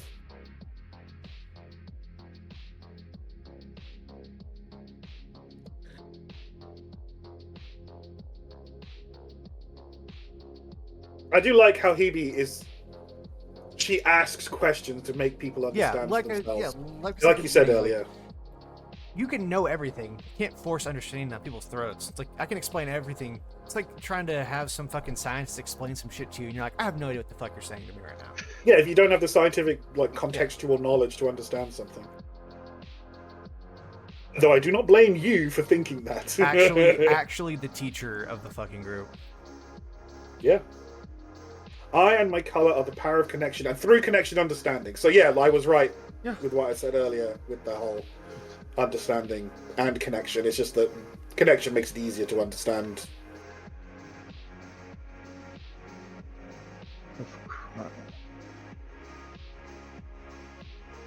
True understanding through true connection. There you go. Which is why she tried to tie Ashley to that ship she later found herself on. Ashley's bracelet only functions as we come. She isn't creating anything. She's bridging the energy gap between herself and a far, far more advanced civilization. One where science and spirituality have met at the end of time. Ashley just doesn't care. I mean, yeah. I can make cannons whenever I want. That's the important thing. I would advise you to at least attempt wisdom before considering that again. You feel like she said that a lot of times to Ashley Prime in the past, like... You feel like there's some... It's really funny that you mention that, because I do wonder, because when she describes Ashley Prime later in the chapter, she doesn't describe her as, like, she looks like Ashley, but the things that she does, I'm not trying to make fun of Ashley here. I just can't imagine that happening. I'm not being mean. Yeah, but, because like, I think it's a this before and whole after. Advanced civilization, like yeah, but this over is billions what of years. Yeah, so this is what Ashley ends up being when she grows up. Essentially, she just becomes the ruler of the world. President Ashley, ladies and gentlemen. I think if you're going to think about it that way, time never stopped for Ashley Prime. She went back in time, but she still got from her perspective, the flow of time continued. Well, that's the way it was kind of explained. But it's not like it looks like Ashley Prime, but it's for some reason it's somehow she's there, but it's not the same her. Right. And I think we get hints of it with previous interactions with Hebe, especially when Ashley first meets Hebe, is she's not small, she's far away. And Ashley Prime's civilization is still functioning. Ashley basically has a very long pipeline linking her back to Ashley Prime. Mm-hmm. There's a lot of back and forth throughout the timeline that she has to travel through. And I would imagine that a lot of that wisdom and knowledge and power kind of gets shaved down a little bit, or at least bottlenecked to travel so far. And I think that's why Ashley kind of is the way she is. I don't think it's that she grows up to be Ashley Prime. I think that Ashley Prime, viewed through a very long tunnel, is what Ashley is. Like, if you took Ashley backwards in time, you get Ashley Prime from Ashley's perspective. Well, it could be a question of her potential. She's very small now because she's at the beginning, but her potential is so vast. I feel like we're definitely going to get some more elaboration on what's going on with Ashley, because absolutely, I mean, we get so we got the answer from Hebe, but it's like that doesn't. I mean, it helps, but we don't have any. We may get it again. We may get it in 58 if the theory holds, which we will get into before long. Yeah. Fucking.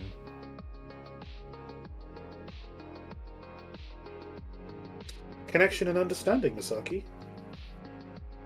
Goes blue. Yep.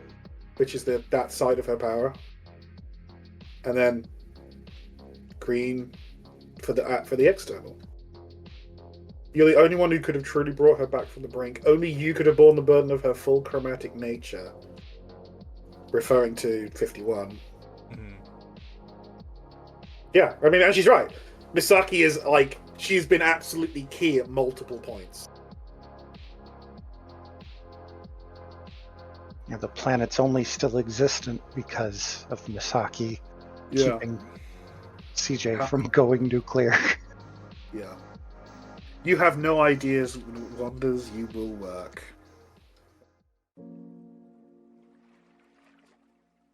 And CJ back to...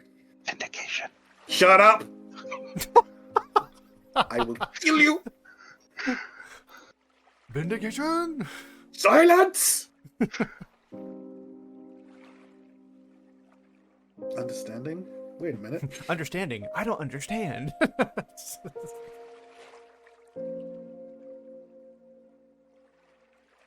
Color theory time. Yes, this is where Hebe just lays out the basic structure of the goddesses and the bonds between them, and OG, and potentially Ashley popping up in the background there. which you notice that she will do multiple times when supposedly they're on their own. Mm-hmm. I do not hate my shards, not like Capo or Kione. But nor as simple, which is you're proven right there, Techno, because you said that about Orxo a long time ago. That yeah, she doesn't like hate her shards or treat them badly per se. But she I swear I've said this like she 20 doesn't times. see them as people. Well, it's nice to get confirmation as well. Yeah, I know. Oh no, it is nice. I mean, every one of the girls that dealt with their goddess dealt with it in a different way that was I just felt was wrong. Like even Teresa's, like she just went along with it. You know, like she fully she fully went along with Uxo's plan. Like you're completely right. And only kind of did Leah a little bit, like split down the middle, but not fully. Which is also why she was probably the most in control. Well, she's the most aligned with her goddess by her nature already, but at the same time, Crow points out Leia is what Leia is most like is who Capo used to be before she went before she decayed and lost herself.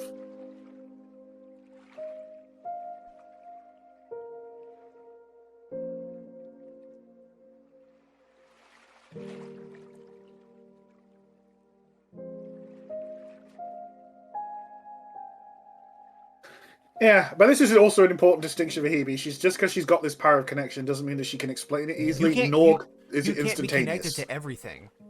Like that's not the thing. not perfectly is what she's saying. Yeah, I mean she can given time, but it's like with her own shards. Yeah, I can understand them fully instantly once I connect with them. But then she's like, yeah, these other things, other people. That takes time. Understanding of my domain, and that domain is vast. It's why my sisters feared her. Yeah, because that's so. What if she's literally that governs the forces that bind people and the physical elements? No wonder she was the most powerful goddess. Mm-hmm. Like, she could, in theory, break down everything else except possibly Kione's void. I really like CJ's answer here, because this is legitimately how I would answer this. Like, first of all, tell me what you know of my sister's eye, including Crowan's hair. It's like, what do you mean? Like, how do I even begin to start that? That's just such a general statement. There's so much information there. That's pretty much asking me to explain. I mean, that's how we respond when anyone posts in the server, and it's like, I need someone to explain Crow to me, and it's like, You need to be way more specific. Like, what are we talking about here? Yep. Yeah.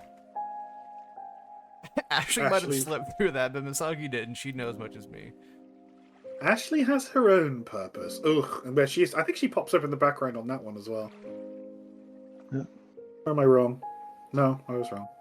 Are we spotting any Ashleys hidden in the grass? That's what I'm expecting. Ashley's in the grass. I'm not mocking you. I do have a point. I like the fact that she so gently is keeping CJ just, really is echoing Misaki as well in that. You can actually see how she's sort of picked up some of those mannerisms.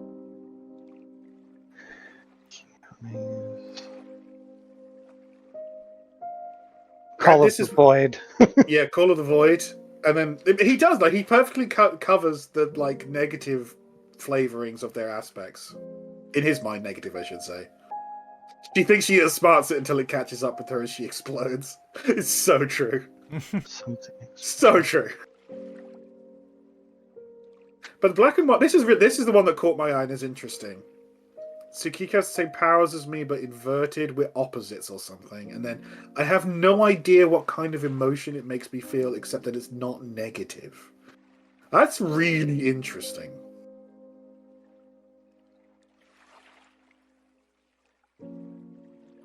And we're now coming up on the part where when it was laid out for me, I was like, I've been saying this indirectly for years. I just never properly fucking used my brain and connected the dots. Because now we're going to start talking about the connections between the goddesses, which are less obvious than the left-hand, right-hand stuff.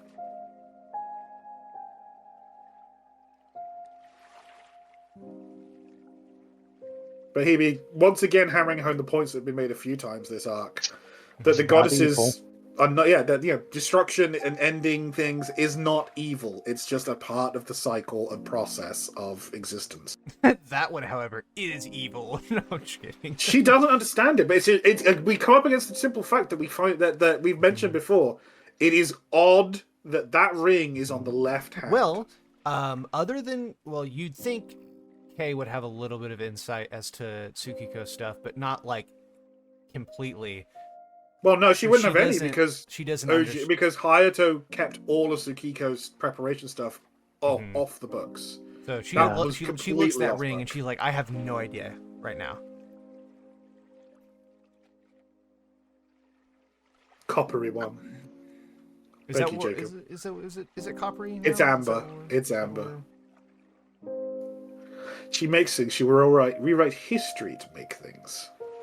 She has no idea why or even really how. She only knows what buttons to press. Now this is really interesting because this is such a shift. Where that maternal connection that he was so happy with, he now sees it as smothering and suffocating rather than as... We get that from the CJ Shard reflection that Ashley meets when she's going through Ashley Prime. Yeah. You know what's so funny about that I didn't mention is that Anon posted those fucking CJ aspects like months before this chapter came out, like months, where they were all surrounding Ashley sitting on the that couch was for specifically for a meme. request. That was for a commission request. Yeah, as well. But here's the thing: is Anon has gone on to say that he doesn't like creating new characters because they take time, and we should have immediately fucking realized like he made like 4 new versions of CJ, and you think we're not gonna see them show up in the story? Like you're crazy. Like that was a lot of work to do for a fucking request.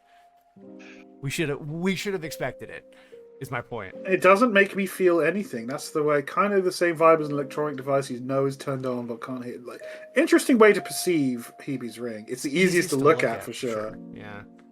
Sparse, but understandable.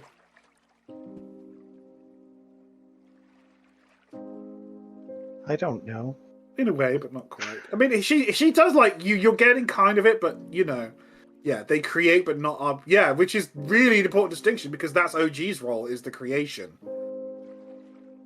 Sure, whatever. And that's somewhere too, I guess. I pointed this out when I'm such a big fan of CJ's attitude here. When I was reading this is when CJ goes to the other side and does the finger point to the sky to transition, he points with his right hand when he points upwards, and it's his left hand that Tsukiko's ring is on. And I've talked to Rayze about this like till the end of time, but I'm obsessed with chirality, especially regarding the rings. And I want to know why there's not a ring on his right index finger. And there's got to be something to it being the mirror of Tsukiko. That's the finger that he points at for the switch to the other side. I mean, it could be that the reason that there are 2 colors for Tsukiko's ring is that at some point, one half of that ring is going to move to the other hand. I've thought about that too. There's so much I want. Or we're missing a ring, which a 6th ring. I mean, that's a lot to bring in. And with how rings work, you would have think completely impossible because we know that I'm not bringing her up as the solution to this, but we know that Curse Girl exists and somehow has a connection to CJ. Rayze and I talked about this literally yesterday. The answer. Okay, yeah, well, I mean, we're all on the same train here. I'm not saying she's the answer because we know nothing about her and it's not a good way to go, it's Curse Girl, and then we throw it away. But she is the example that could lead us to, well, there could be something else. Maybe. Yeah. Well, the thing is, my big issue with that is that we've already seen Curse Girl, and we know that ring bonds reverberate, they're so huge. Forward and back through time. Yeah. So it really, if that were the case, the ring would already be there. I agree that I mean, is I also agree. I just feel like we can't discount it because I we've Not seen completely, no, but I seen think it's. stuff I'm putting it in the happen. less. I would personally put it in the less likely pile. I think it's. Sure. I mean, why would if Tsukiko's ring split? I mean, what do we think that means, like, functionally for, like, story in the game? Like, that we're gonna get two versions of Tsukiko? the theory that I The put dark and the forth. light of the moon, some shit, right? With the Right. Yeah. corresponding The rings? theory that I put forth wasn't that it split, but that it moves between his hands. That Yes. when like the Mizzy personality is ascendant, it might be on one hand, and when the That's Jamie actually not too personality is bad. I like ascendant, that a it's lot, on the other. actually. Yeah, The rings I did quite moving like that as a hands. basic That idea. actually, I would believe that more than Especially as we started to see Mizzy being a become hidden more ring. of her own character. Like I was talking to this about this earlier with Omen and DMs, is that, or yesterday I should say, Mizzy hasn't really had a chance to have the focus on her for a while now because she, by her own choice, mind, has dedicated herself to supporting Jamie. Because Jamie was really insecure in the beginning. She really isn't, like, she really struggles with a lot. But she's come so far in the last, like, especially in the last, like, dozen or so chapters. And I feel like with Kay's death as well, Mizzy is now taking a much more proactive role and stance in things. Like, we see her go after Sonya and Stacy on her own. Yeah, With she aimed Mikan like a fucking gun. Mm-hmm. Right. So it all just kind of adds up to me. It's like maybe that is what's going to happen. We're going to have the rings manifest, like which of whether Jamie or or Mizzy is quotation marks in charge at any given time. Tsukiko will shift aspect and the ring will shift with it, just as a possibility. Although that would probably mean that Jamie would end up manifesting on her when it's on his right hand rather than his left. We'll see. Yeah. I mean, it really could have to do with that fourth soul situation that we always talk about. So that's Yeah, that's it another could be. thing. There could be. Tsukiko doesn't get much in this one, but so it's kind of we're kind of detracting now. But let's drag ourselves back. No, I mean, one thing I will say that I've thought about is, like, with Tsukiko being represented by, like, the light and the dark, it could very well be like we talked about the Mara, which we'll talk about in this chapter in a little bit when Hebe brings it up. But it could be like the balance to all things where it's like, yeah, well, we have to have some connection to the dark because it's just gonna fucking be there. So Tsukiko could be the mediator for that as well. That would represent the light and all the goddesses and CJ, and then Well, Tsukiko's role seems to be one of drawing boundaries and lines and transferring and redirecting power. So she makes a logical junction point for a lot of things, even beyond the goddesses, for that to be the case. Yeah, Jacob's like, just tell me. yeah. So Just, that's why I kept saying this. I forgot. She literally says this. My domain is connection understanding. It's not making people understand. Yeah. If I were, it would have solved this forever ago. So true, right? I can't make everybody show me what you just said. I cannot say how much more I empathize with Hebe right now because, in a sense, this is like therapy. Like trying to bring someone to the conclusion you want them to reach in therapy, or you can't just tell them things, right? Mm-hmm. Very rarely is that the right choice. You need to guide them to that understanding themselves, otherwise they won't really understand and internalize what you're trying to tell them. Literally, my teacher. Did I Keep screw going. up? Keep going. Not yet, which is like not yet.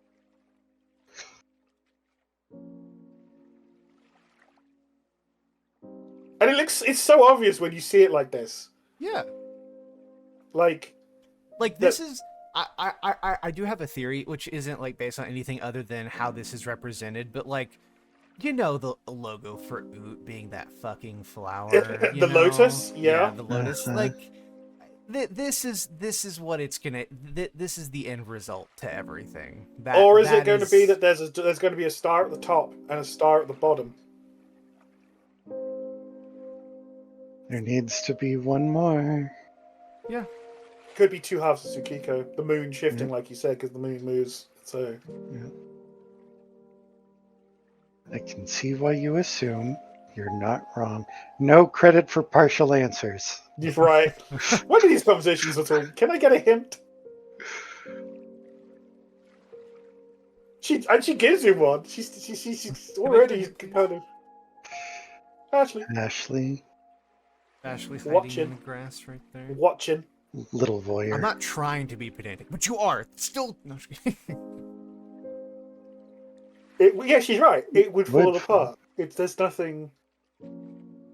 You see the left and right hand as isolated continents, distantly separated and joined only to Tsukiko. She Pause does. is there. Yeah, that's important because it's not.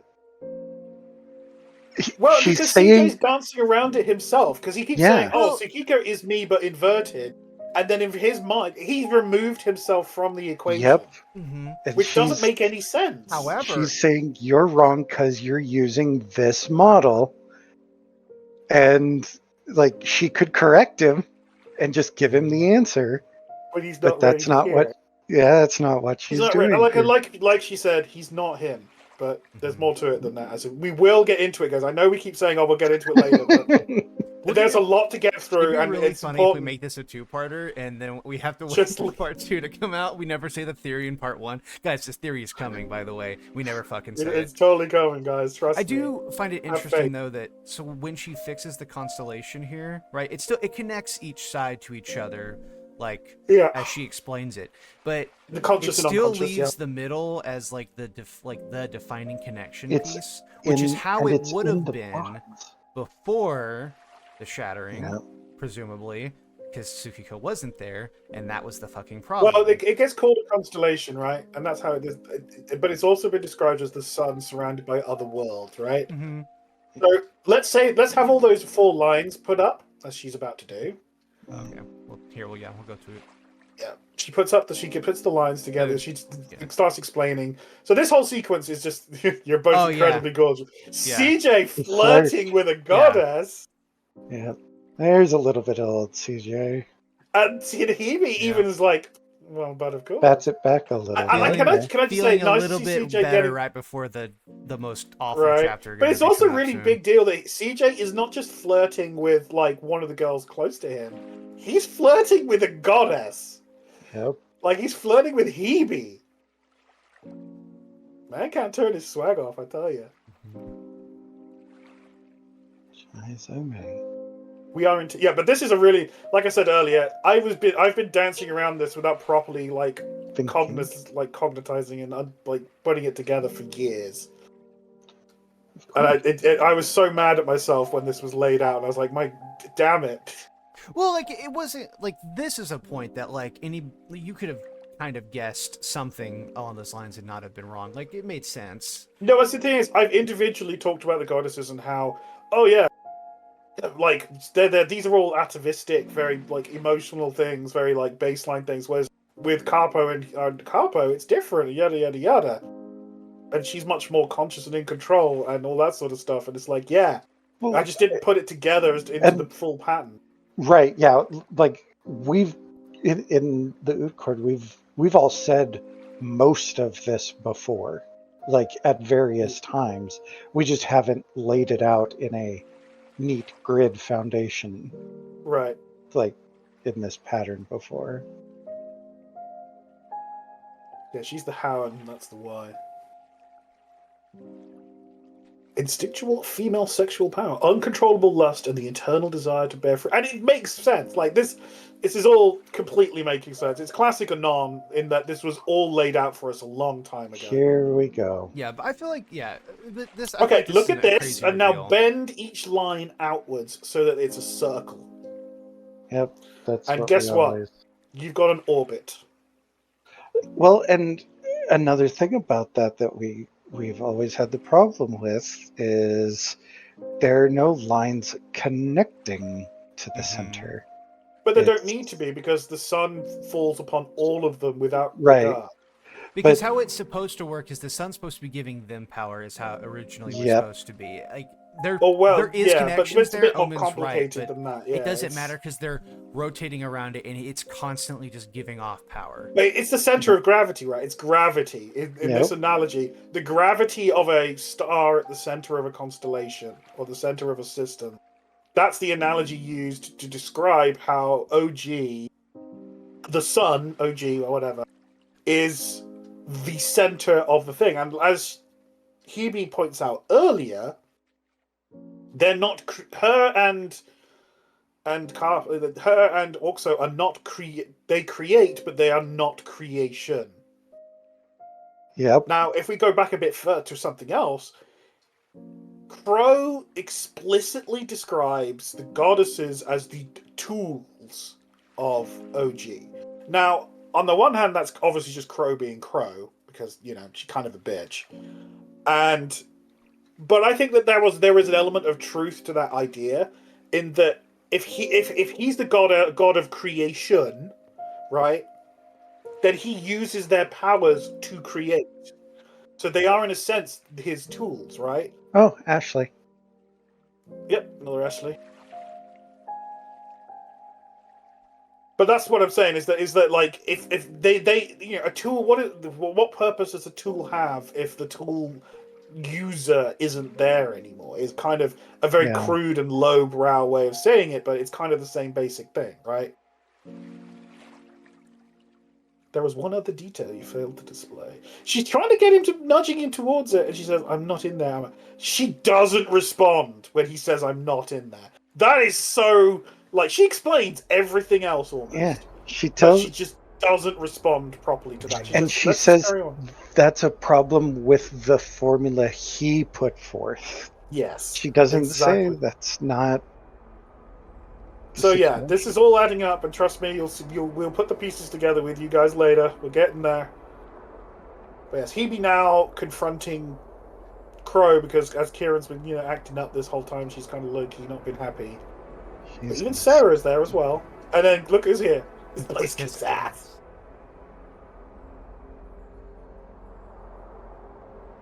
And Misaki's here. She came through this gate to get to Crow. All that bluster, and she keeps a cathedral for me. How like her. Yeah, it really is like Crow, isn't it? Confront me if you wish. And here she comes, and Shattered Mask plays.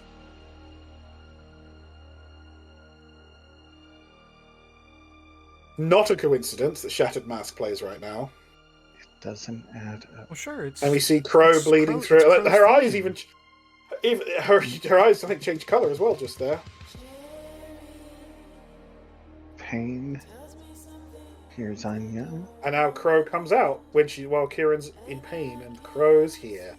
I missed you, sniveling coward. You could have come out at any time. I've spoken to you all the same. And Hebe's just completely calm, in control. They think that Crow's taken over her over again, but it's not that simple, is it?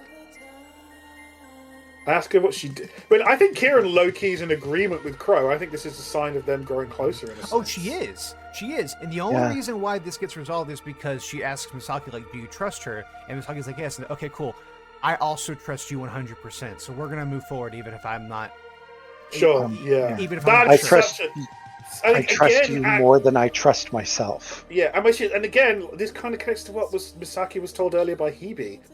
Like, the only reason they get past this impasse without violence is because Misaki's understanding. Misaki's understanding and connection to Kieran. It's gonna be really sad when she dies. I'll kill you. I will actually charter a flight. Man, it's really to gonna Texas. suck that nobody can connect to anything else ever again because Misaki dies. I hate you. I never fully believe. I never really believed in Misaki died theory, but like thinking about it, like if Misaki died, it would be the most cruel shit ever. Like nobody in this cast, I think, is gonna die because that's not how Anon does things. But like, realistically, Misaki's gotten fucking shafted. The whole time. Pause. Just quick aside. If you think not killing people makes this like have less narrative and emotional weight, I officially want to call you a fucking idiot. Okay, Please I was carry like, on. this isn't directed at me. All right, okay. No, we're good. I'm directing that at people in general. I'm sorry. You can be angry with me for it. That's fine.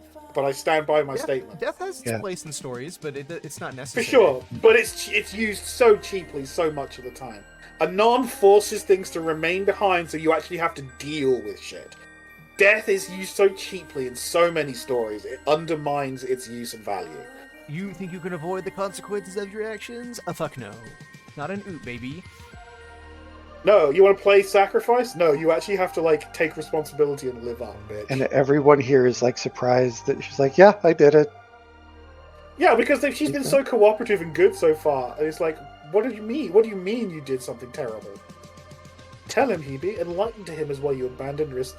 The Crow is still angry about it, but, like, Hebe's reasons are completely solid. Across all time and space. And look what it did to you, what it did to them. Part of her never stopped, because Ashley Prime never stopped. Yeah. Ashley Prime is, like, at the end of time, was still looking. I did try to become worthy. That's actually Omen, that's really important that you brought that up. I actually agree, really, because that was the whole vibe from Ashley being there, is that the whole entire city was floating towards nothingness, looking for something, everything. Well, the Hebe that was present there, like the civilization carried on and functioned, but the Hebe stuff that was present there, because their version or segment thereof was still looking like, and it kind of shows that yes, Hebe stopped trying to find him, but she never stopped wanting to find him. Yeah, the hope was still there. Like, you can't get rid of. You can't fail to hope to see the one you love again after when you have a love this intense and this massive. Like, stopping doing something is not the same as giving up on something. And that line, He was what kept not just my sisters and I in balance, but the colors we wield. And that's so important. That distinction between it implying goddesses. That they are not the same as the I talk about that. I was going to talk about that a little bit whenever Hebe talks about the Mara, but yeah, it's really interesting. Well, and it relates, Techno, to what you were alluding to and even said earlier about the goddesses may not have always been goddesses. Well, they may have been elevated to. Again, I'm not like, this has to be it. But, like, several times in the story, like, Sarah, I believe, straight out says that, like, the only difference between a human soul and, like, one of the goddesses is just the amount of power. That's power. The soul is not, like, there's nothing different about the soul itself, which is so interesting. And it also, like, we're getting a whole bunch of stuff about the Fae here, because we've been told repeatedly, like, the goddesses are not Fae. Except for, we thought Uxa was, but now we're not sure. But we know that Hebe is now, right? Like, it's really confusing, and it's like, yeah, but the way I kind of see it though is like, is a modern day human the same as a Neanderthal human, right? Yes, they're related. Mm-hmm. Yes, they are humans, but they're not the same species. I mean, and the way that I think a little bit from now, that Myrnus describes it as looking at like the earliest versions of your people's writing, like the very first write like of language. Like, I think that's basically what it is. Like, yes, she's a fae, but only in the very broadest sense. And I also want to point out that, like, Oot is very different in comparison to other media, but, like, when you write gods, they don't suffer like they do. Not really. I mean, all the things that happen. It's kind of it's a little bit really, it's human. Like, it's things that happen that shouldn't happen to beings of this unfathomable amount of power, but they do. Like, over an endless amount of time since the Chattering happened. Like, if you're all powerful, supposed to be God that wields these powers, like, why would you ever want to feel bad ever? You know what I mean? Like, it's omnipotent. Really... Like, so the thing is, power over concepts and ideas and all of this stuff is not a simple. Like, it's not like a child. It's not like a kid smashing figures together on a battlefield with their little toy figures. That's not how power actually works. this is an important part that you bring up a lot, as well as what she says here. I cannot be a part of the constellation and be above it at the same time. So yeah, she broke the covenant of their balance as a constellation to try and fix things, which is what they all hold against her. I mean, we said this. Pro speculated a long time ago that she did it out of ambition, but she didn't. Hebe did it because a role exists that needs to be filled. Because if you think about what she's not saying right here, she did it at least in part to try and save her sisters. Because she says they need someone at the center to regulate not just the goddesses like themselves as people, but their powers, and like those concepts are very closely bound. Mm-hmm. So low key, she was at least, I think, in part trying to do it to try and save her sisters from falling completely into madness. Sure, from all the information we have, I agree. Like, it seems like it came from a good place. Like, it wasn't, she was, like, he's gone, no one's king, who's gonna sit on the throne, right? Like, whoever, they need someone, they need something in the center of their constellation. Otherwise, it's all going to fall apart. And she's right. It did all fall apart without someone at the center of the constellation. And it didn't fall apart immediately either, she says. Like, it... I mean, yeah, like, it took time. One by one. Yeah. She saw. And more than that, she was OG's best friend. I have to imagine that at least some of her motivation would have been doing what she believed he would have wanted to do in her shoes. She mentions that later as well. I will also bring that up. She mentions that later, that she wanted to continue the things that he thought were important, which was like protecting everybody, and he, not just the goddesses, like everybody. So I'm gonna bring that up later. It's really interesting. But we also get to see some of Crow's raw resentment here. Wrong. That's right. You were wrong. You were always wrong. Look at him. The person that knows everything, you were wrong. But we also get to see other sides of Crow, because as we go further into this conversation, Crow's angry, but she is so sad as well. Like, you will see tears start to appear in her eyes as we go forward from this. Like, especially when Hebe's like, you know, you're not just, she's, you know, I don't hate Crow. I never hated Crow. She's my best friend. That part right there. Again, this makes me think that Niall's belt markings are the rings. No, you're wrong. You're wrong. I'm gonna no. You're wrong. You're wrong. It's not. It's not. It's just a battery. It's just symbolic of his battery power. Other than me now, it's wonderful. No, you're both in your sleep. I'm not saying I agree with him. It's a perfectly valid theory. All joking aside, perfectly valid theory. I would need to go look at I would need to go look at his model real quick, and so that way I can, because I don't remember. I'm sure he's right. I'm sure he's right that they exist there. Yeah, he's got this. It's got like a whole bunch of rings. It looks like rings all pressed together. 4 of them, and they're separated by a little mark, and they all glow with Hebe's color. They look like rings on his belt. But if they were rings, he would be wearing them as rings. I'm just saying, it's a possibility. No. I'm right, you're wrong. Okay. So liberal of you. I'm joking. Hey, you don't get to make that joke. We talked about this. Okay, moving on. You don't get to make that joke. We talked about this. Fine. I don't know what you're talking about. All right, back to the subject of hand. Hebe and Wright was right in principle that she could have all the rings, but because she was one of the rings, she couldn't do it. Whereas Crow can. So Crow basically took Hebe's theory and adapted it.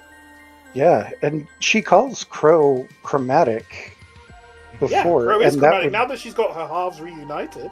Yeah, and that would also be the only Fae that we know of that is a chromatic color. Yeah. Yes. Yeah, that's more than one color. Such a good point to bring up, because Crow. I mean, it's really hard to like. This is why, again, it's really important that we have the other CJ shards, like Alan, Seema, like all them together. You mean how each one is one of the... Because Crow and Sarah in CJ compared to everybody else, the way the format is supposed to work for CJ Shards getting their fairies is not normal, and you need it as a comparison because Omen's completely right. Crow, Sarah should have all the colors, because they're combined of all four, right? We've seen no other fairy that doesn't immediately even though Crow's name and title, isn't she's the Winter Skald, right? So Winter Skald. Yes, every Skald, fairy yeah. has a name attached to a season, but even then she's not. I mean, we know her connection. Fucking the only fairy, which we presume she is the first fairy, right? She is the first. We one? heard references to that. Oh no, That's what we say. no, she's not. Right? We knew that she's not. I think Oxo called her the first fairy. I think Oxo was the one who titled her that. It's really No, confusing. I'm pretty sure Hebe says it later, talking to CJ. She's like, Oh, you know, yeah, she she was is the the prototype. Yeah, Yeah, she is the first. Even which though, is really interesting it's because so- Crow previously has said, yeah, that's what I was about to say. to Sarah, I know what it's like to lose my sisters, and then Yeah, she says that, we- and then she says that she was just like a mountain fairy, and the way she perceives that stuff. So that also could lead me to believe that maybe what Sarah experienced also wasn't true. Like, not that she was lying, but like if Sarah believes that she was in the ocean for 400 years or whatever, and Crow believes at this point that she was born from the mountain like all other fairies that are like her were, and then she was ascended, maybe they're both just wrong. Like false memories, perhaps. like a different way to experience what Crow actually happens. Crow could have been talking about the other goddesses. Yeah, because she does mention She the does call Carpo them her flower. sisters at other times. Yeah, I And she remember does call them her sisters at other times as well. And they call her sister. If your I think, at one sisters point. Yeah. fall like the goddesses did, you would consider them lost. So that's also Yeah, fair. and that's exactly how Crow sees them. Like 100% Yeah. Crow sees them so as that's just fair. full. So I think maybe that's what it is. Like Maybe it's a bit of both. now I that still we've think got Sarah's not lying though. I don't. No, I don't think she is, and I will explain how I think it works when we get to that a little ahead. But yes, Crow copied, probably not even realizing, but she copied her approach to try and plan. take his power. Yeah. But she did it solely to return to it. This is why you exist. This is why I exist. But I didn't forget, and I never. We see Crow's, but she is getting more and more upset. Like not just like angry upset, but sad. You will change it because she can't. But this shows you how damaged Crow is. That she cannot be possessed of the idea that someone else is worthy of trust other than CJ. CJ, sometimes, man. It was so. How can you two still? But it just shows you how young Time he is- really is. Yeah. Yeah. Time is so. He still has a very relative to these mortal two, man. young man's perspective on a lot of things. To those who keep accounts, that just means a lot of compound interest. He was my best CJ. friend. But here he is. She was my. And then the pain on Hebe's face there is Yeah. just. Oh. And then Misaki's like, really? And then Crow, like, this is where you I mean, to me- Misaki, who's your best friend? Okay, Right? Let's just be real here. It's your body buddy, okay? Like it's not. And like, this is crazy where I think concept. This is where Crow's like, she's just sad. She's more sad than angry right now. You should have known. The others I understand, but Yeah, you should that's what I have was known. gonna say. Hold on, if you were not told that Hebe did do that, and you were told about all four of the goddesses, If you look at who her do eyes, you- there are tears in them. who do you think was gonna like? If you thought any of the four were gonna take power, do you think it would be Hebe? If you weren't told that she did try to do that? No, you think it'd be Carpo. I was about Carpo. to say, you think it'd be Carpo, right? Or, definitely not Hebe. She even says that. The others I can understand. You? What's fighting Ashley about steps it? in. Interesting that it goes to Grey and then Ashley steps in. Almost like she's snapping through to do this. And then, yes, Kieran asking And then Kieran, do you trust Misaki, her? do you trust her? Oh, she asks Do you both. both really She- trust she her? does. Yeah.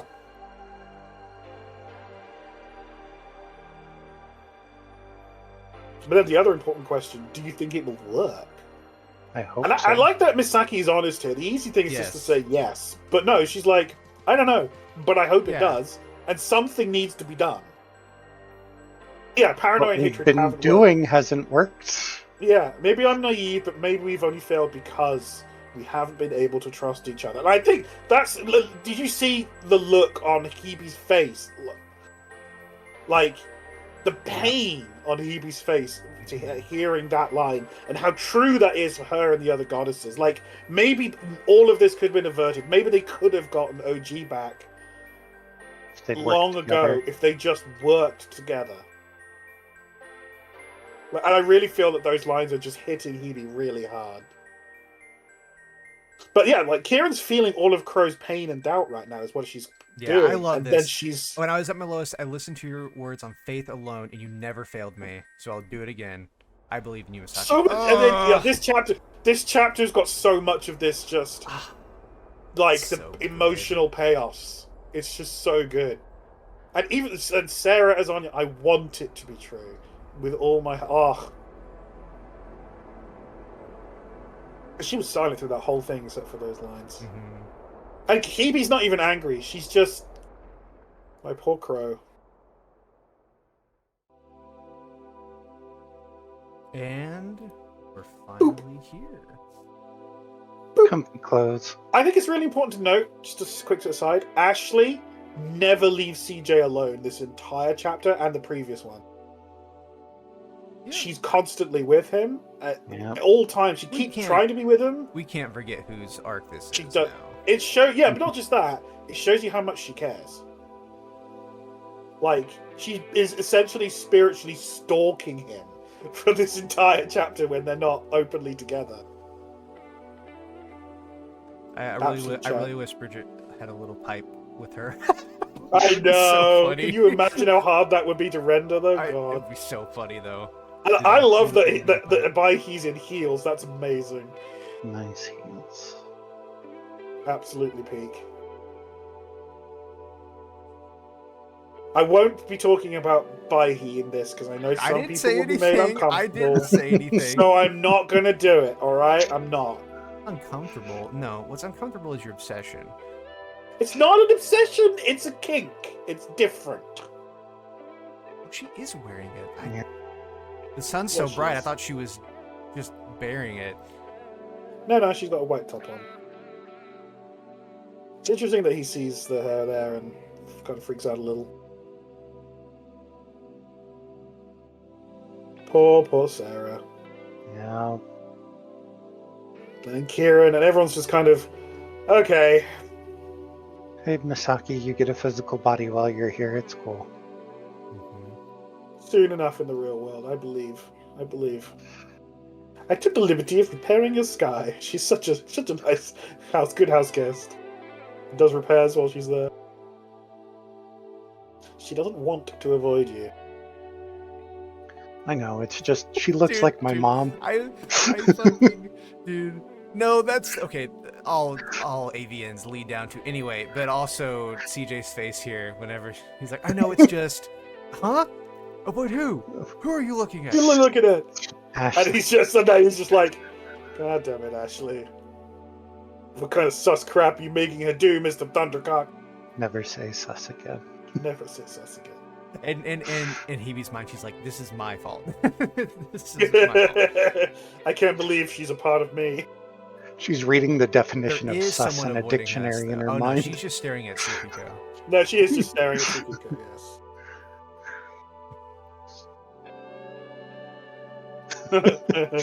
Is the moon being that close bad for the fish? I will attempt to make contact. As if we're talking to aliens right now. I will attempt to make contact to the fucking moon. Bear in mind, if we follow through on the theory that Tsukiko is made from the parts of the goddesses in a very literal sense, that's why they call her an abomination. Kibi's gonna have to go look at parts of herself. This series is very intentional with its word choice. They always refer to shit that's like not supposed to exist, like an abomination, and they refer to people that are like monstrous and evil, like Crow. They refer to them as like monsters, but they always refer to shit that's like half soul aberration as like abomination or some shit. Or aberration, like I'm the sure from the goddess's perspective. All on your own. The pink-eyed twink is a great nickname. It's just fucking hilarious. It's great. Because he is. Oh, see, she's trying. Even now, she's in her own bratty way trying to be.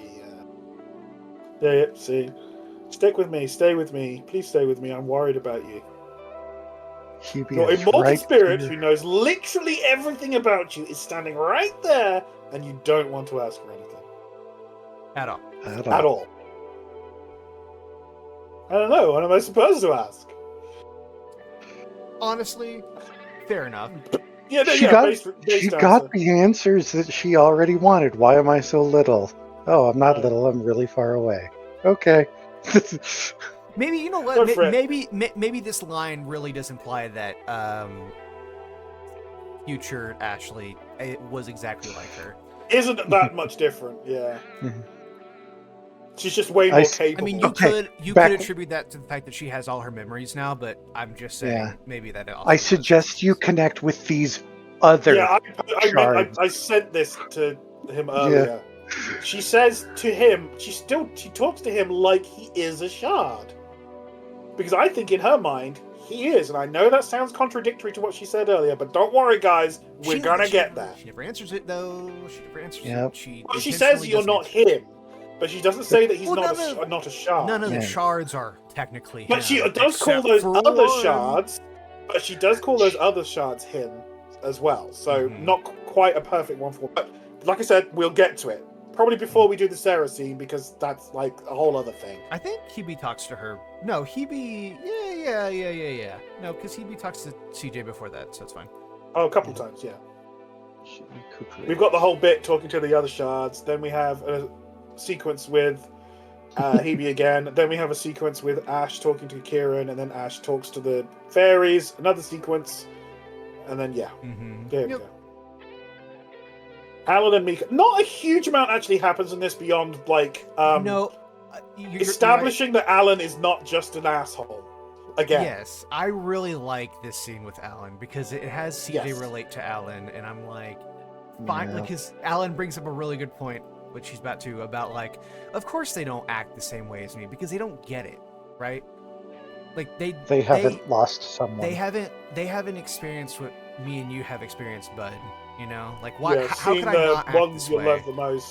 Seeing the one you love the most devolve and then be torn away. And I really appreciate CJ being like, oh, by the way, just to let you know, I saw a memory from you. Don't understand why I did, and here's what it was. And he's like, I didn't want to. I mean, it could be even worse. I don't know. I can't remember which one of you guys I spoke about it to, but I suspect that Alan may have had to kill his own Carpo shard.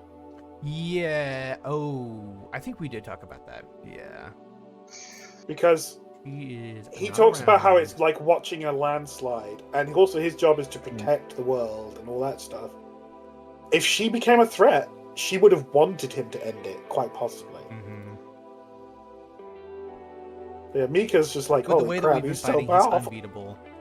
Yeah, which is true. Like, they can't brute force this. This is going to take more than just brute force. Those times love being cryptic.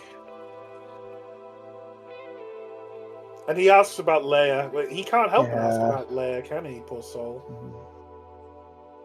Carpo has a Kieran, yeah, they took them both. Which is exactly what you said earlier. This leads to Alan saying it's like a landslide, huh? Yeah. Yeah. You try and try, but it just keeps going. And then this is it's easy to take the naive outlook on magic and fairies. Consequences. He's talking about consequences. Like, it's really easy to get carried away by the magic and the whimsy and Mika trying to be positive about it. Good because she's trying to do that for him all her life. Fucking looking at her like that. We're not done yet. DJ, come on, man. Hey. Full disclosure, this is where he tells her the memory he saw. And God, the look on Alan and Miana's face is just oof. Yeah, he doesn't blow up, and I think that's really surprising to her. Like, do you get why I take this so seriously now? Yeah. And he doesn't... More than any of them. He doesn't know for sure what scene it is. Like, if there was another scene where... It doesn't matter. He had to do Well, he says but just CJ says the knowing- one that he thinks they've just beaten, which Yeah. would probably be enough for him to figure out. In that scene, we see the color fade from one of the rings. So yeah. Yeah. Here's Bridget with Rodell. Rodell Pipe Smoker, absolute Chad. Good lord, I just realized how bad Alan had it because he had the Leah and the shard, dude. Oh my god. Yeah. The And the secret Carpo Keone and shard. Keone. The Keone shard went The sideways early, shards probably are good. before he even met them, If I but knew was that- probably fixated on him. So the Carpo, and then the Carpo shard helps him beat her, and then she gets taken over, probably likely by her own goddess, and tries to kill him. And So he he has has to to kill stop her. her. Yeah. Dude, it's astonishing the man's And- as functional as he is. Everybody And hates on his- Alan, but come on. And his fairy, who he's supposed to be like soul bound to, he's like that's the other culturally thing. Ugh. culturally like trained Tainted. to She's tainted see culturally. as unacceptable. Like, I mean, it could be even worse. What if he didn't meet Myrna until after he had After. to kill yeah, both of them? And he's like, "You're so powerful." Yeah, because If we you, don't like, see on we some don't see level- her there whenever. No, he- so on Yeah. some level, who wants to bet that he's on some level, even if he doesn't consciously want to feel this way, he blames blames her her. on some.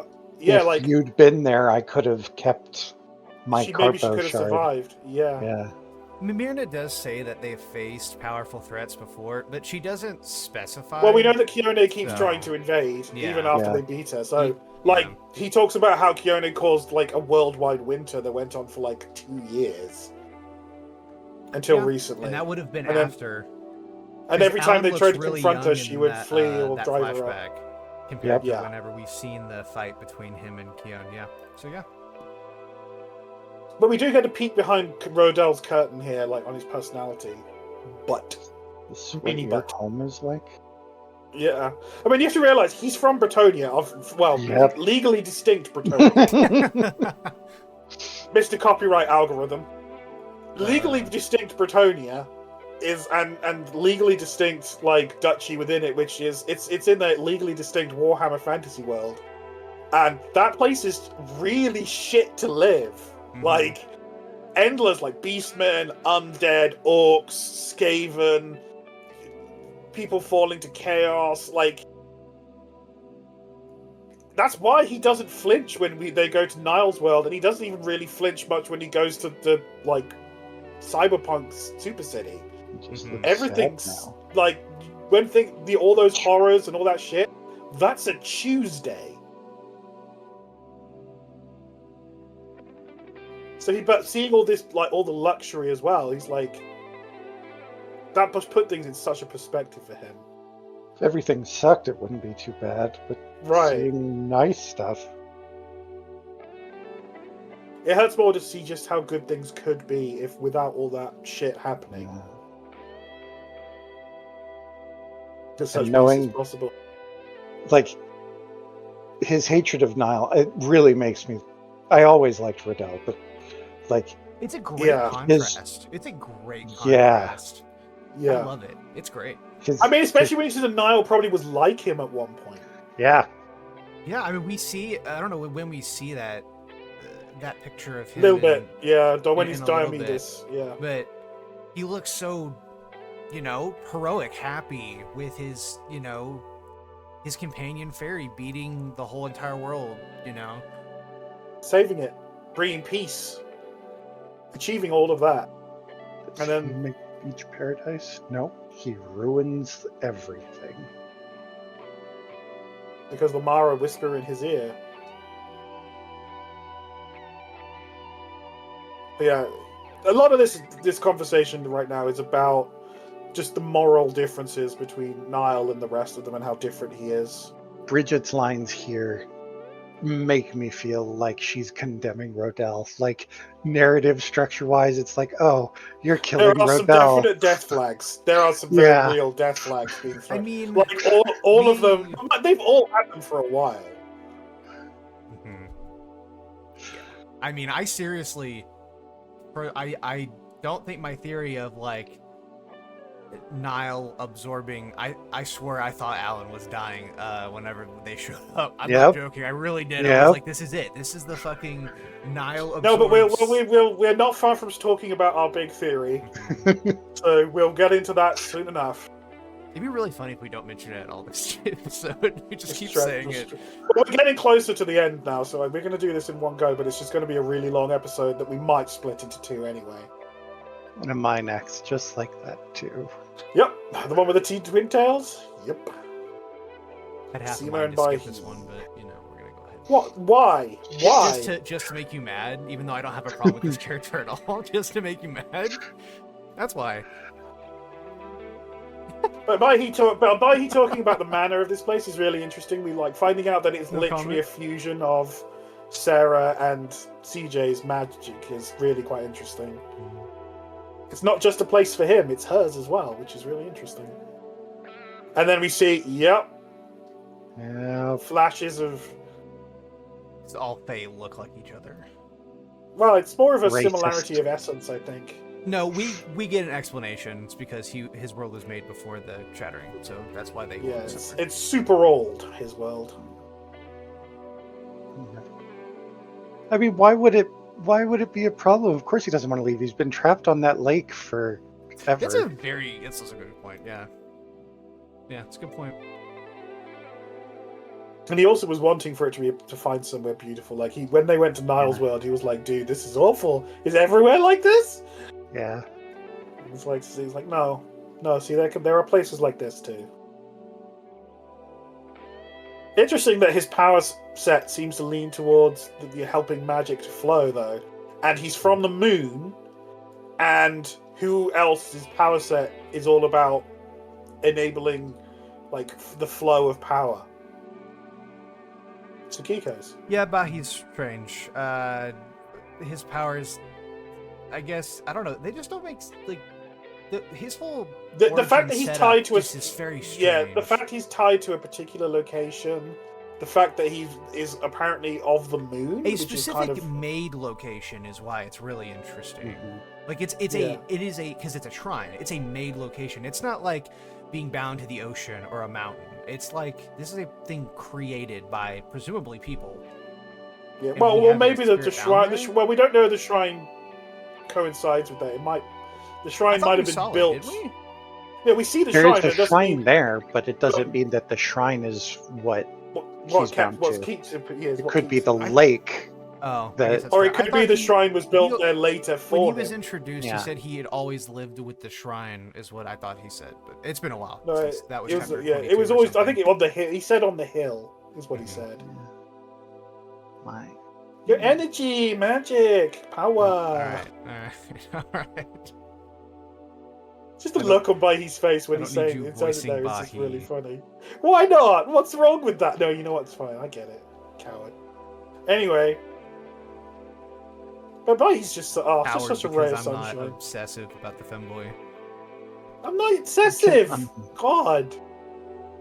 I'm no more Too obsessive upset. than anyone is about Vic or Crow or Ashley. That's not true. Uh, There are people that are more obsessive about the characters that they like. So I'll give, That's I'll, true, I'll, yeah, I'll that grant is- you that. Yeah.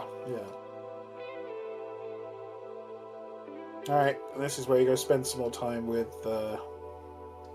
Meanwhile, Ash talking to Kieran and Misaki.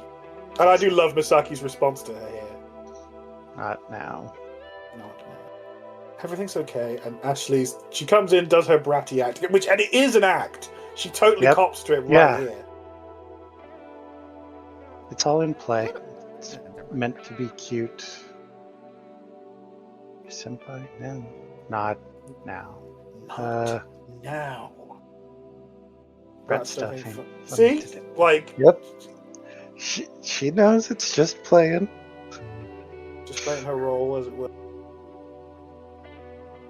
But we see definitely Kieran being more Crow-like here than she ever has been in some senses, because, like, yeah, this no, but just a little bit further when she talks about comparing him to Jacob.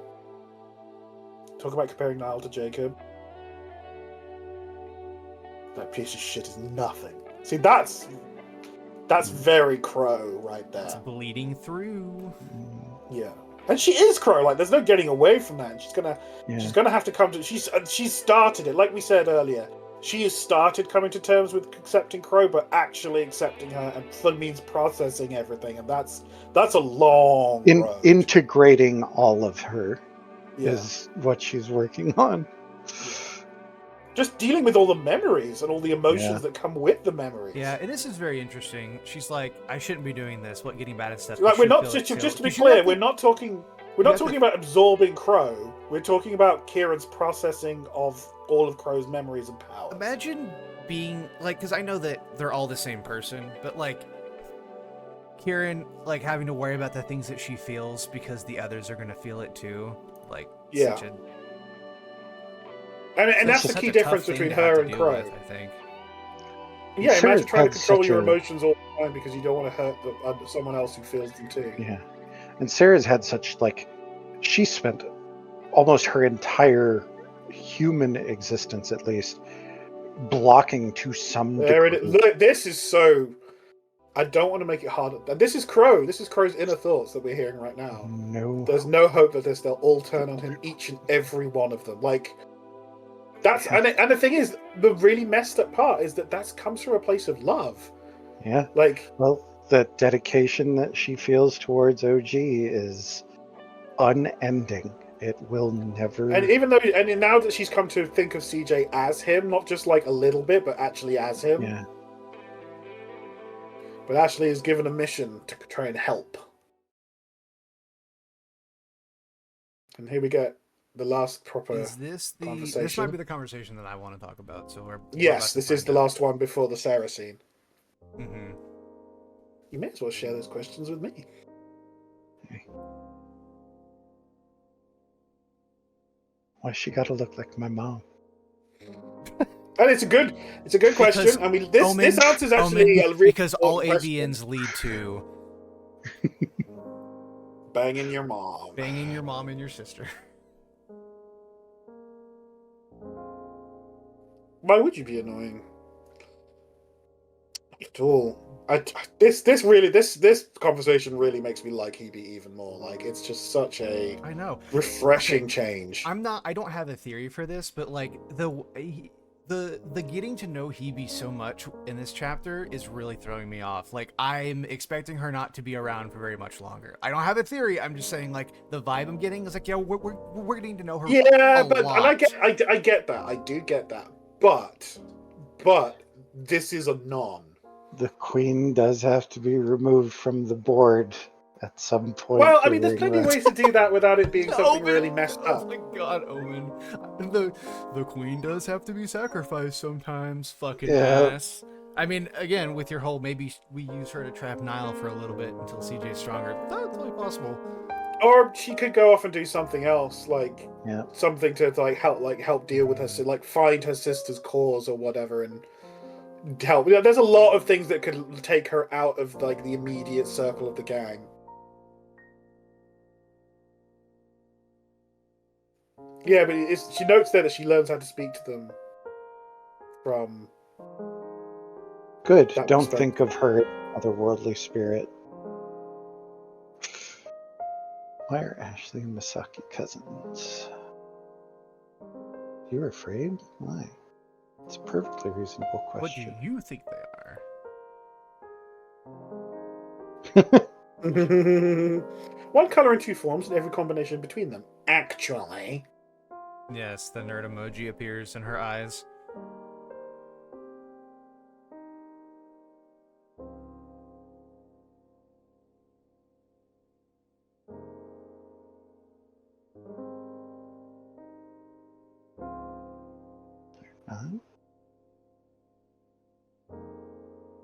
Big reveal. I only have one shard. To be fair, we really couldn't have guessed before this point.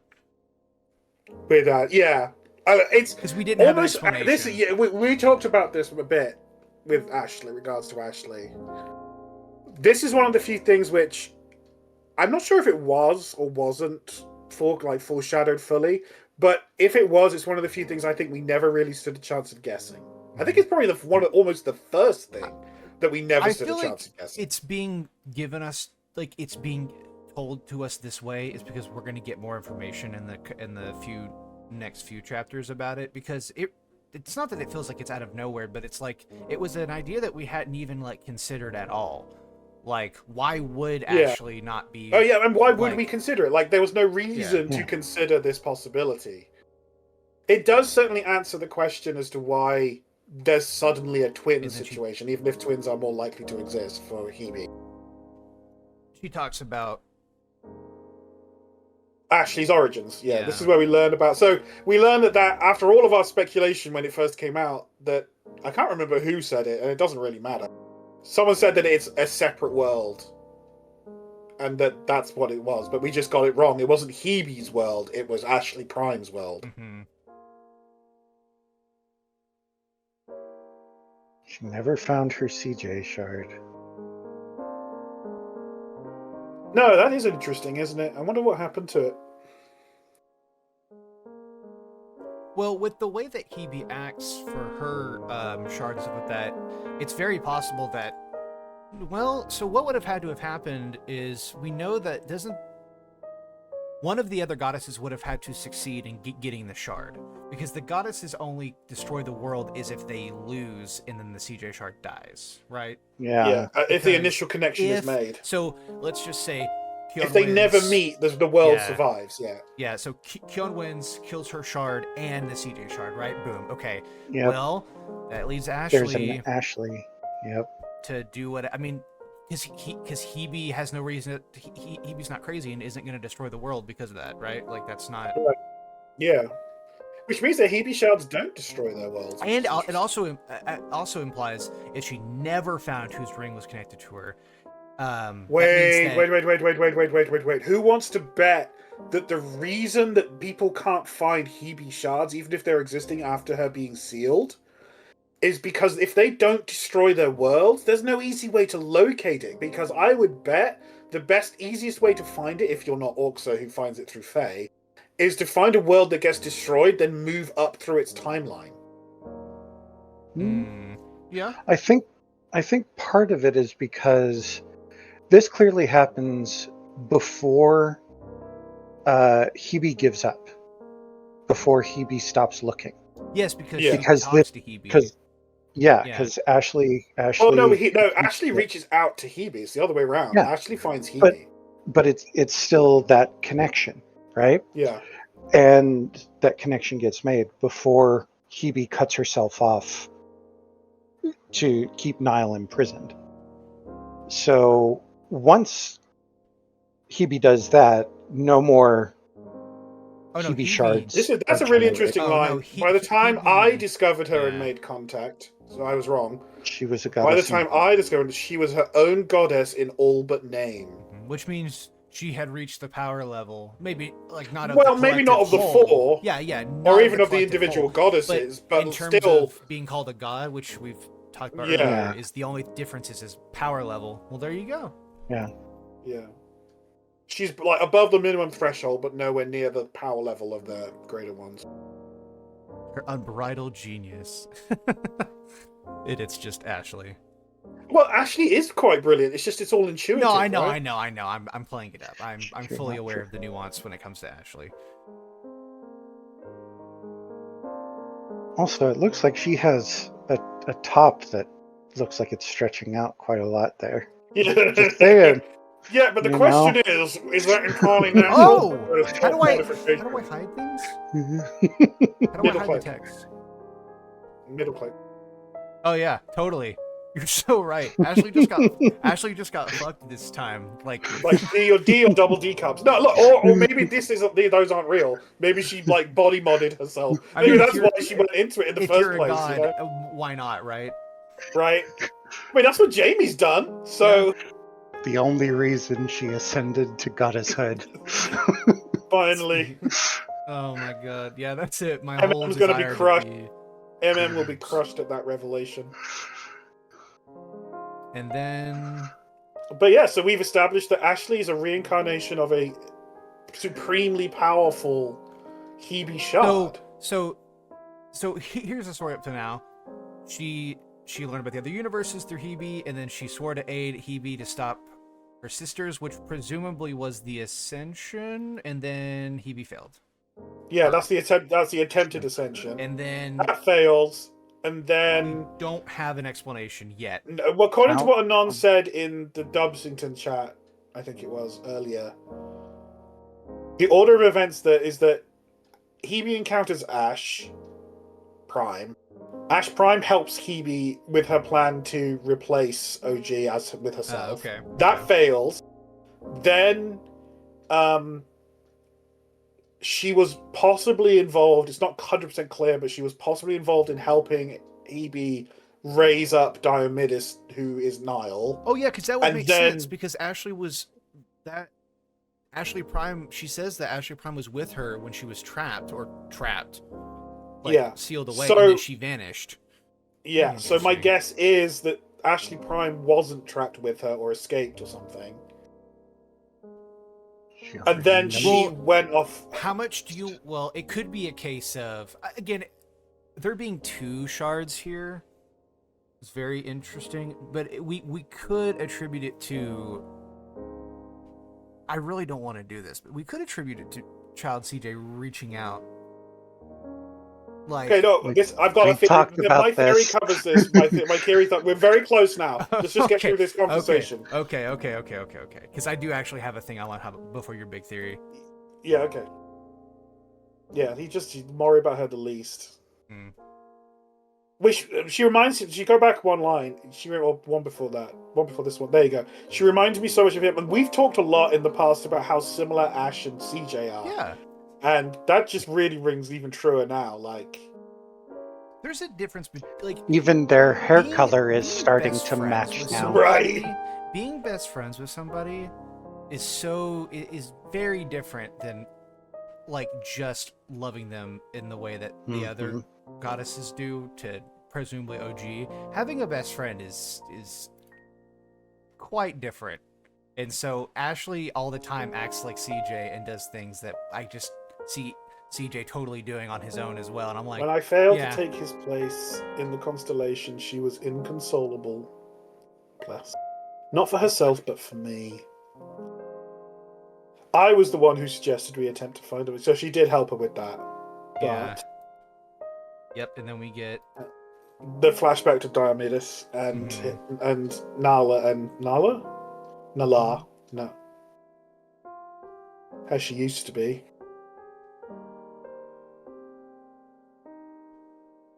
Yeah, just before he even became his tapped into spiritual powers, he conquered the unknown world. I mean, it's no surprise that he was that he ended up getting corrupted by Mara. Mm-hmm. Well, because he realized his own youthful fate, so the longer he went, the more likely the Mara were to, find him. He was fine as long... the vibe I get is that he was fine until he suddenly ran into limits. He ran into Kaz. No, I'm just kidding. That's mad. So Hebe didn't let him leave the world yet, which is interesting. The people started worshipping him, which doesn't help already. I wonder if that caused the Mara, that. It's probably a factor. I wouldn't say it drew the Mara. I think the Mara sensed weakness and moved in. Because he wasn't ready to leave the world yet. But he peered out into the darkness between the stars and found... So he tried... So my guess there is it's simply a case of arrogance. Like, he's conquered this whole world, right? He's brought peace and justice and all that jazz. And he's like, okay, I'm ready to move on. And he's like, no, you need to mature your powers. You need to, grow into this. And he's like, no, I can do this. I'm fine. He goes out there on his own, walks straight into the Mara, who give him answers that he was probably looking for, to take the throne and all that jazz, and they corrupt him. Not necessarily into serving them, but just with that's not what the Mara do. Greed and ambition and desire and all that stuff. So Hebe talks about the Mara here. They hide from me and my sisters. But she doesn't know who they are. Eaters so hold on, I know she's about to say that, and that's my whole fucking point. I love this. I'm so interested. His love and pride into selfishness and wickedness. By the time we realized what was happening, it was too late. He trapped us underneath his citadel. So Ash Prime was with her. Yes. And then willingly, centuries in his own misery, debasing himself with anything that can offer distraction. Yeah, and then Despair knows given about eyes. it. You mean Mara? And then Hebe's like, you've encountered them? I'm gonna let this whole conversation play up before I talk about Yeah. this, because she Yeah. clearly doesn't know. She knows of them. She doesn't know what they are. So that's very interesting. Because which is huge. Like, Yeah, she's the it goddess is. of understanding. Mhm.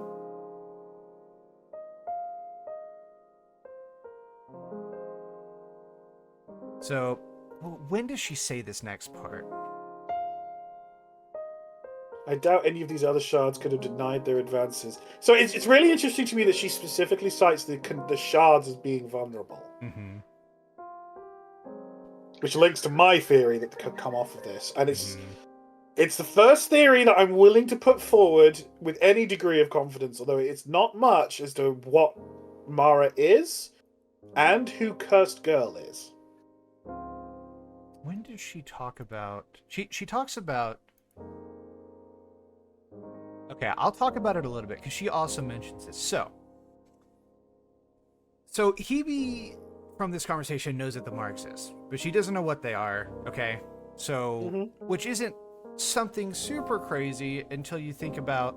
So, she mentions somewhere else in this chapter, I can't remember, I think it's in a little bit, but she mentions, she talks about the collective before the shattering, and she talks about things that OG, like, valued, right? And one of them was pretty much, she implied, like, it was to safeguard the rest of the world, like humanity and all the things that exist on it, fairies, like all the things that are good, right? And she describes it as, like, there are foes and stuff that we must safeguard against. But then she goes and says, well, hold on, I don't know what the Mara are.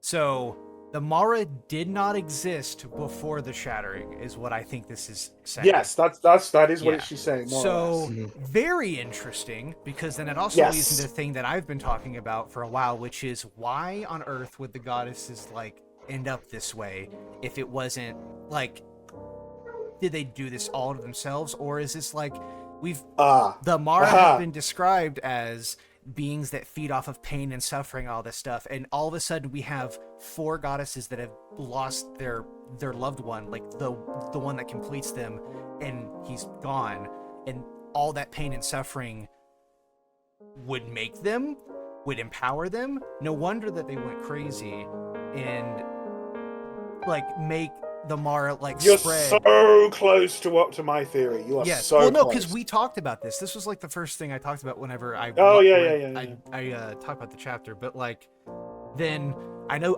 you're gonna talk about this, but, like, the idea that the Mara are, maybe there's probably not one singular bad guy, but these are the bad influence that have influenced Hayato, that have influenced all the goddesses to do, like, to become crazy. Yeah, except I think it's the reverse of what my theory is. Kind of the reverse is that I think the Mara, or Mara, however you want to put it, are the result, not the cause, of the goddesses going mad. No, I agree. Like I said, if they're a being of pain and suffering and all this stuff, yeah, all of a sudden the 4 most powerful beings that we know about are all feeling but I that think at it's the same more than time. that. I think it's more than that. I think that they aren't just I think they aren't separate entities. This is my theory with where Cursed Girl comes in. Okay. Bear with me. Yep. If we consider like the Mara show, they have intimate knowledge and understanding of the goddesses, of OG and OG shards, how they work, how all this, like, they managed to corner Orxo. They know that Orxo is the easiest and first target, and they also managed to corner her with a weapon that is perfectly calibrated to kill her. And then the question then becomes, what were they planning to do with all that power? Like, because they are beings of despair. So what were they planning? There are lots of oddities in that regard. What were they planning to do with Orxo, with that power? Were they just going to kill her? What if the Mara are literally the manifestation of the collective pain and misery of the goddesses, but still part of the goddesses themselves? What if Mara are all of that pain and loss and grief manifested into corrupted parts of their own massive beings that have formed into, have gained a form of sentience in and of themselves, and now seek to propagate, as pain and despair and depression often does. It becomes self-sustaining. It pushes you. It says the worst things, gives you the worst spin on things, all that sort of stuff, and it drives you deeper and deeper and deeper into despair. Okay, so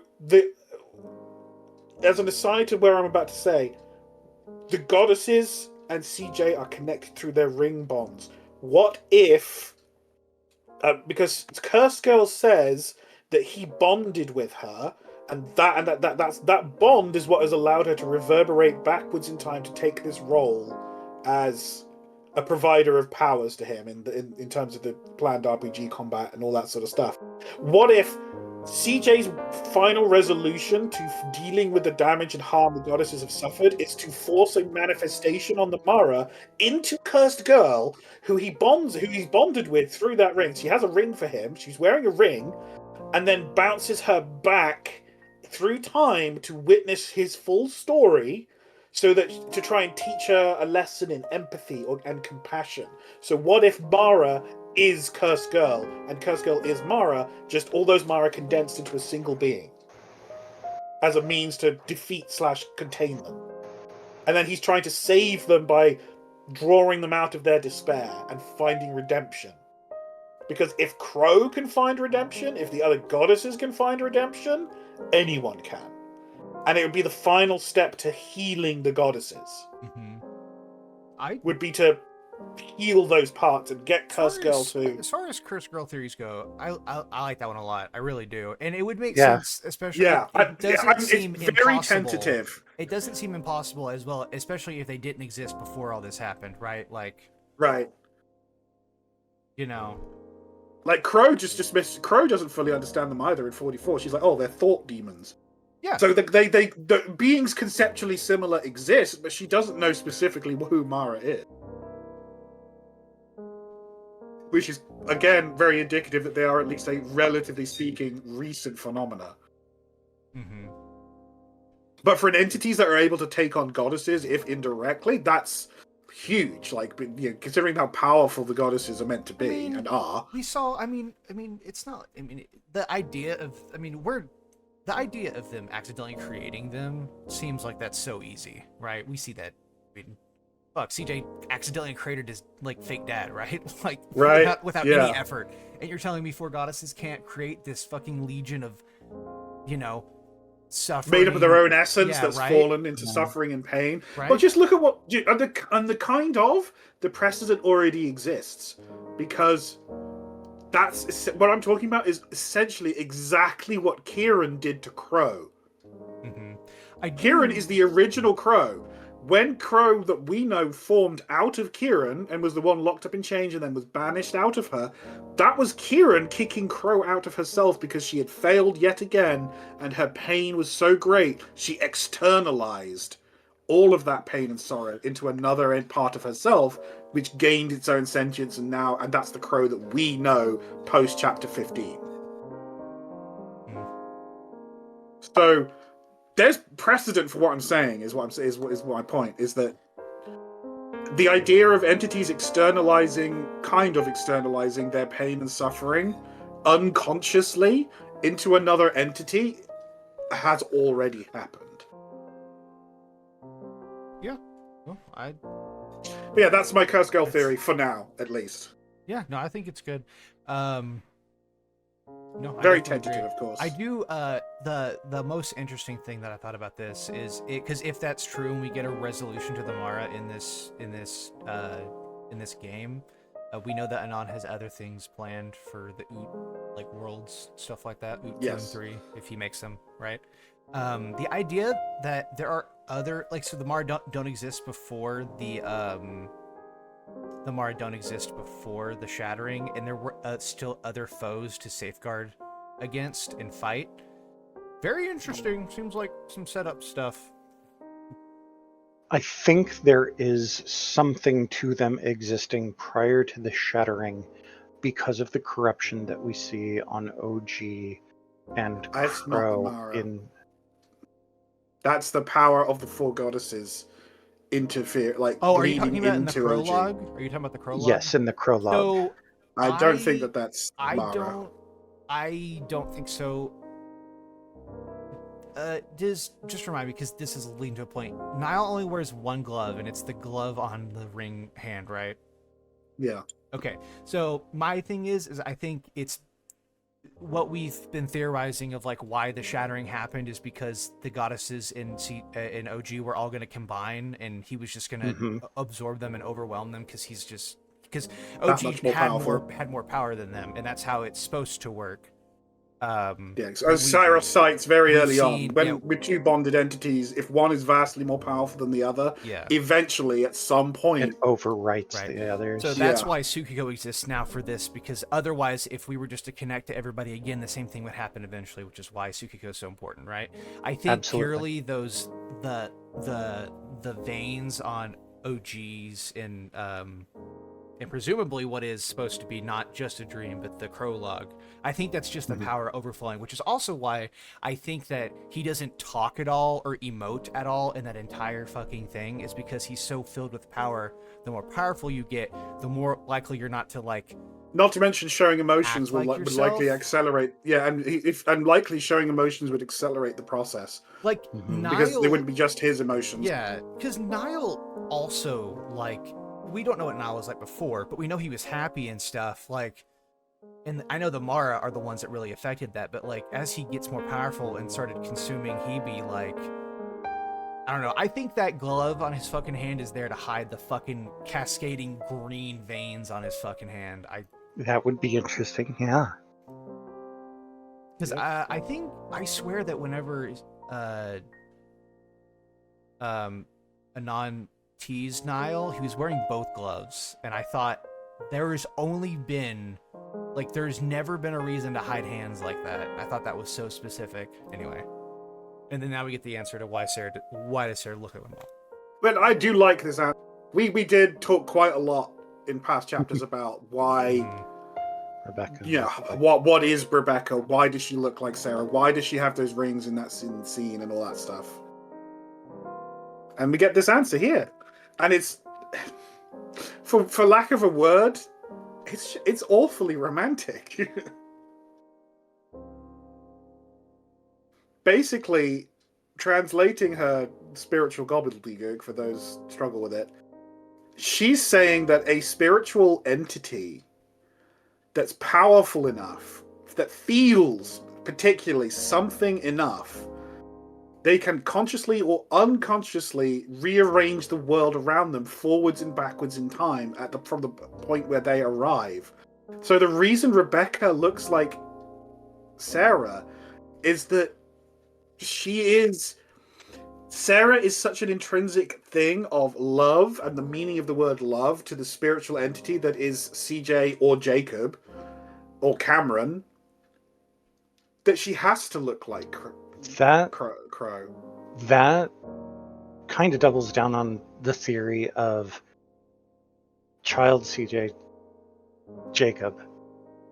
Yeah. If he is he's the child, that's the only kind of love he can have for like that figure at that point. Maybe not, because bear in mind this will tie into the theory. We are literally seconds away from going into the big theory time, people. Yep.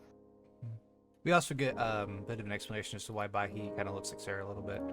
Yeah, because it's true. It's true for all shards, for all OG shards to a greater or lesser extent, and because he's from an old universe, it's quotation marks closer to the origin point. Which makes sense because time moves incredibly slow in that world. Yeah, and that world apparently is very old, as far as we can tell.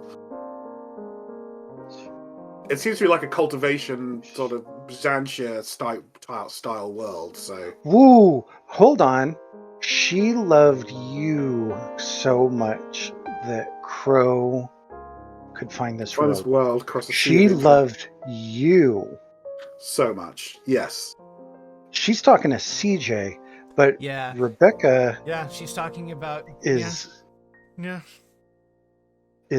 CJ's fault. That's No, she's talking about child CJ. She's talking about Jacob. Well, yes. Because it's on the beach. It's that the moment that love beacon goes up is on the beach when she's saying, "Love him. I know that you're out there. I know that you can feel me. Just love him." And taking all of that into account, how could she possibly look any different? It's not that it wasn't that you're banging your mom. It's literally that love to you wears that face, and that's just how it works. All right, you can stop now because I think now is just before it transitions into going to see Sarah, which is the final sequence, which is ancillary. Okay, big theory time, guys. Bear with me. I'm going to be stumbling a lot because it's complicated. Okay, so we've established in this chapter a hell of a lot of things. I suppose the best starting point is Hebe says to CJ, "You aren't him," but she never says that he is not a shard, per se. She says that he's not him, that you're not... But she doesn't say that he's not like him in personality or any of the other elements. She doesn't question or make him question that he's a living and real entity. But this also goes back even further. Okay, Kay comes to... At the beginning of the chapter, Kay appears and goes to Hebe to give her her memories. The first question you want to ask is, why? Because Kay, in essence, knows less than Misaki and Ash do about the overall situation. Like, she's going to add context about Hayato, sure, useful, but not really something you'd necessarily go to the lengths that she's clearly gone to operate through K1, K0, K31 to get there in the first place. But there is an important thing I think that we realize. All of the local shards, like the grandparent and the parent shards, aka the Ghost Squad, they never went on to remeld with their goddesses. Okay? So that is an oddity in itself, especially in Hector's case, where he was literally physically or spiritually present in Orxo, and yet he didn't go to Orxo. He appears as a Ghost Squad member. Very strange. But Kay went with it seems to be in the same boat, going to the Ghost Squad, and because she was appearing in visions to Cameron, even as we see in 51 and other stuff. So what if we know that the Ghost Squad is connected to Child CJ, aka Jacob, aka someone we highly suspect to be Elanath reborn? What if what has been explained to Kay in that time frame? What if Child CJ has gone to Kay and said, "Look, this isn't the plan. I'm Elanath. I woke up. I didn't speak out because I needed to understand the situation first. I didn't reveal myself. What I discovered was that everything has gone to shit. My plans have failed, and no one has found a cure for the underlying cause for why the shattering happened to happen in the first place. That the goddess is going to merge too easily. But this world has a plan. I have a plan that I can co-opt Tsukiko that is being created by Hayato, and then using but she doesn't have a ring to me, so that can't work. It has to be someone else. We need to create an entity that would allow for a ring to be attached to it. In comes the creation of CJ. CJ gets created, a fifth ring is added. That ring is Tsukiko's ring, and that allows Tsukiko to come into existence, bonded to CJ, which allows for Tsukiko to exist, to fulfill the role that OG needs her to fulfill, which is as a means of regulating and balancing the power of the goddesses and the bonds themselves so that they don't overlap and get absorbed into him again. But all of this boils down to CJ is a manufactured artificial being. CJ isn't him, CJ isn't Elanath, and I don't think he is, nor possibly will he ever really be Elanath, but he is Elanath's heir to that position. I suspect that Kay has been informed at least to somewhat of that plan, bearing in mind that there's confirmation for Hebe because Misaki has interacted with Child CJ so much. I wouldn't be surprised if she could recognize Elena through that, and then it gets confirmed through Kay, and now Hebe is involved in this plan, passive, like as a secondary actor, to fulfill the aims, and that is going to happen in 58, where we're going to start seeing that plan fully realized. The reason 58 is going to be such a hugely emotional low point is I think at that point Jacob's going to reveal himself to all of this. Niall, Rodell, Seema, and Alan, who each now currently possess one ring relating to a specific to a different goddess, do not believe that is a coincidence. I think CJ is going to be absorbing them into him, or at least possibly their rings. Maybe, because we don't know. It depends. They don't think they're separable or inseparable. It doesn't seem to be clear. They're going to be absorbed into him. He becomes a true shard. Jacob will be absorbed as what's left of Elanath, because Jacob, like Elanath, I'm just going to call him Elanath for now because it's easier. Elanath says to Misaki, I don't know how many words I have left in 51, which to me implies that he's living on borrowed time. His power is reducing. He's dying, basically. So he's going to gift himself and his energy to CJ. CJ becomes a true shard, in a sense, but he's not him. He's still himself. He is still the individual CJ, which is why he both is and isn't like the heir. Like, Hebe is really careful throughout this whole chapter. She says that he's not Elanath. Fine, that's true. Doesn't mean he can't fulfill Elanath's role. Doesn't mean that he's not going to become Elanath or like Elanath or anything else. She's very careful in her language. So, my big theory for 58 is they all sacrifice themselves to die. The Ghost Squad will then go back to their respective goddesses with all the knowledge they've got of what's happened, of Elanath's plan, of all of this stuff. And that's going to be a huge seismic event for the other goddesses. Because they're going to be confronted by the fact that A, Elanath was back, didn't tell them, and B, they've been battling against Elanath's own planned solution for this. And now it's going to come down to CJ is going to have to take on the role of trying to save the other goddesses, maybe by calming them down, bringing them into the polycule, re-establishing the bond, maybe by helping his own shards take their place. Maybe that's how Hebe is no longer such a huge power difference thing. Maybe she, as an individual, sacrifices herself and passes the torch to Ashley and Misaki as, you know, the primary supreme shards or primary face. And they'll take a long time to fully absorb all that power and properly achieve it. So that's why, you know, she's no longer such a huge game changer. Or maybe she'll stick around. We don't know. Like, that's not clear. Yeah, I was kind of getting that feeling too. But all of these moments combined would be a logical emotional low point. Because when Anon likes to say things like that, he's very clever in the way he applies the logic. Just because it's an emotional low point doesn't mean it's just an emotional low point for CJ or even for us. He could easily be talking about a collective emotional low point for everyone. The goddesses, the gang, CJ. Like, having a second round of emotional gut punches and twists layered on top of them, you know, it would be a very heavy blow. So this is my working theory for 58 right now. If we have the concept that Elanath is passing the torch down to CJ, in a sense, it may very well be that in order for this to work properly, it requires the goddesses to pass the torch down to their shards connected to CJ also. Could be.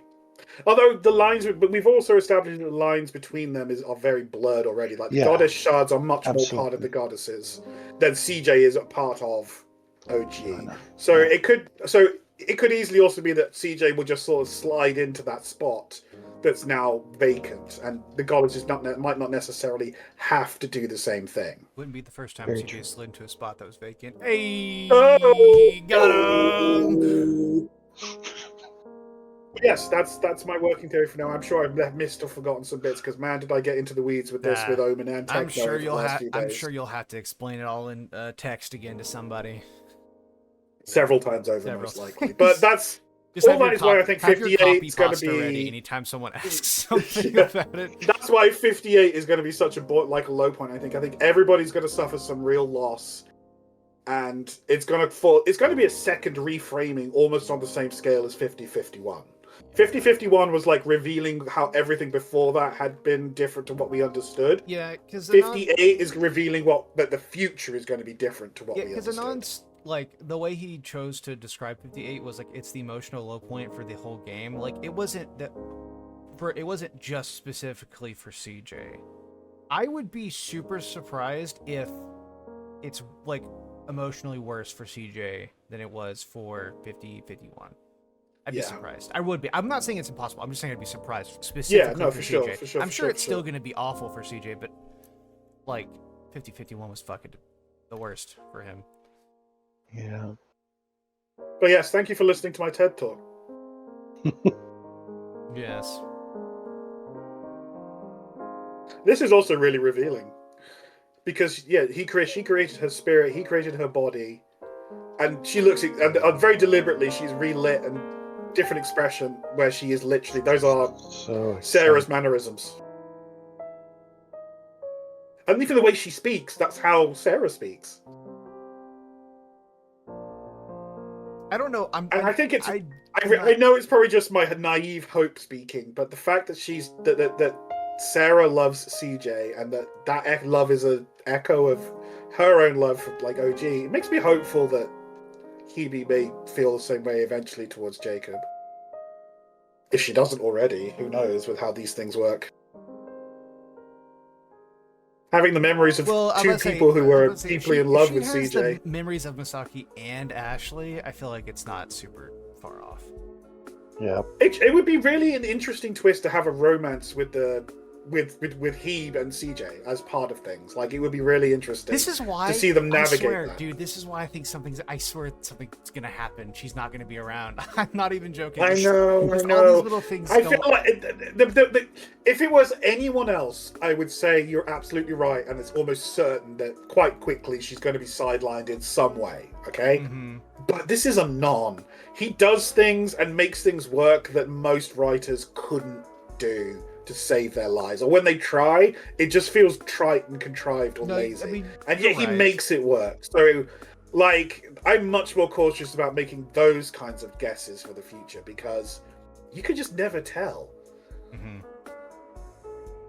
Like, I hate time travel shit in stories. I despise it. I think it's an awfully lazy device that is utilized poorly by almost everyone. And he manages to make it work in Oot. I have the same feeling towards time travel. It's very agreed. It's very messy, and it's really hard to do right. Yeah. But yeah, we get the Fae gang cooking up a little plan to try and help deal with Diomidis's, aka Niall's, little trick of freezing things. Also, side note, with reference to my previous theory, the fact that all of those Fae are now bonded to Sarah as, Fae sisters. Man, I wonder if that might be a way for them to survive in case they lose their original shards. Gonna put that out there. Yeah. No, I feel like, I feel like that's probably what's gonna happen. I feel like that one's been a long time coming. Yes. Setting that up very far in the beginning. When they first talk about doing that, way back in Jamie's arc, and they actually do the ritual in Leia's arc. It's interesting seeing Ashley communicate so well with the Fae. It really does show that she kind of works well with them because she's such an emotional... I like to imagine that because she has the little earpiece there, that actually she sounds like she's talking through a microphone. She's like, listen up! I want answers!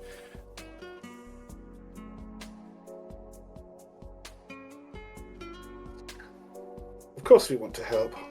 She's having an identity crisis. God, man, that's a low ball way of describing. Understatement. Putting it lightly, Ashley. Good lord. Who? CJ. Who else? That would actually explain quite a bit. Explain, lady. Yeah,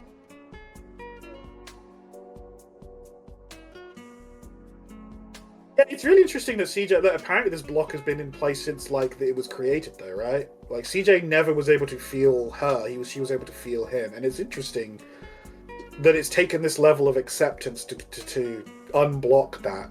Because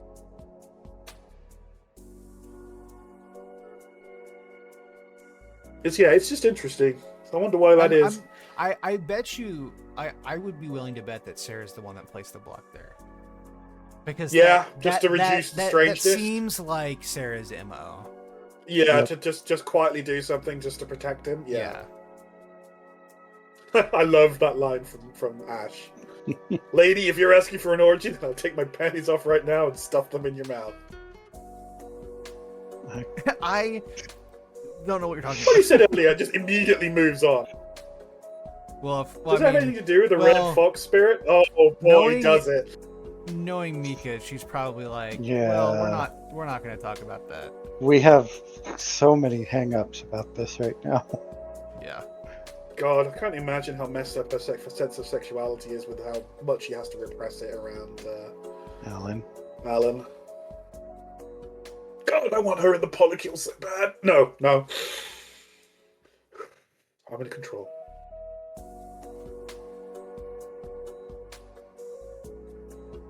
Miana does have an icon. I'm just saying, she has an icon on the Discord.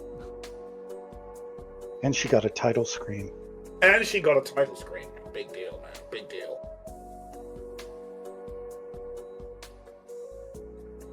Really interesting pause here. If you go back, like she has a full-blown pause, blinks, like she's really considering something.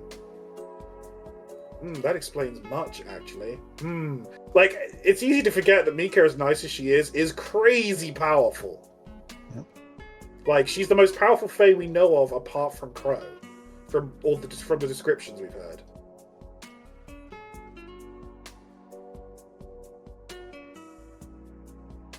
Bye, he, my cinnamon bun boy. Stay happy, my guy.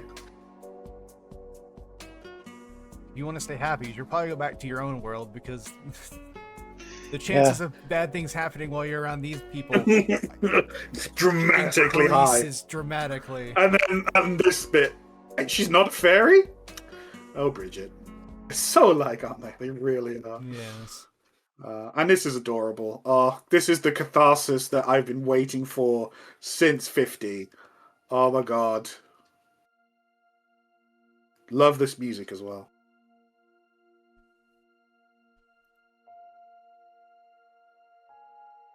Able to sneak up on her. Well, it just shows you how hard she's blocking him. Yep. So that he doesn't have to feel her or sense her. And she's just still out thinking of him and just wanting him to be as well as... Oh, God.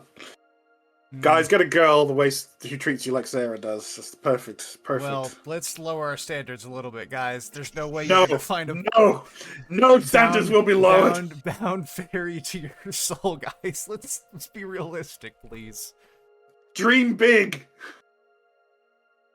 Don't let your dreams People be try dreams. to compare things that happen in Oot to real life, and I'm like, guys, listen, you do realize that there's no way, right? Like, the tulpas can be real. Yeah. But CJ just this hug, this scene, this dialogue. Please don't hide from me. And he apologizes, and my heart, my soul. Mm-hmm. And Anon showing once again how much he hates trying to make characters kiss in Koi. Could never hate you. Yeah, and it's if anything, this has made him realize, and Sarah's right. He's just becoming to understand and come to grips with just how love is and all-consuming it is, especially for a Fae. So we'll keep talking until we get to the actual nudity, and then you'll cut that, and then you'll hear us pop up on the other side, guys. But yeah, this is really important line. Like, the reason that they couldn't bond fully previously was that they didn't know themselves and therefore each other well enough yet. So really, their bond now is able to fully be embraced.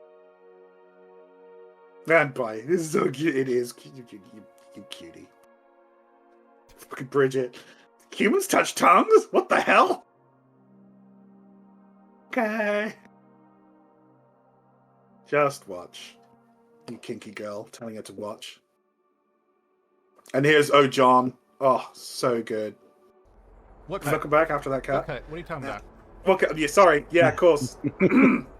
I just woke up. I was on a cart in Skyrim. Anyway, we can address that real quick. Yeah, it was a really nice, touching scene. Go play the game if you want to watch it. Yeah. Obviously, can't really. Yeah, I mean, the only thing to say about it is that CJ now is able to connect with much more intimately with her. He feels what she feels, and she feels what he feels. Fully completing the feedback loop of enjoyment and pleasure.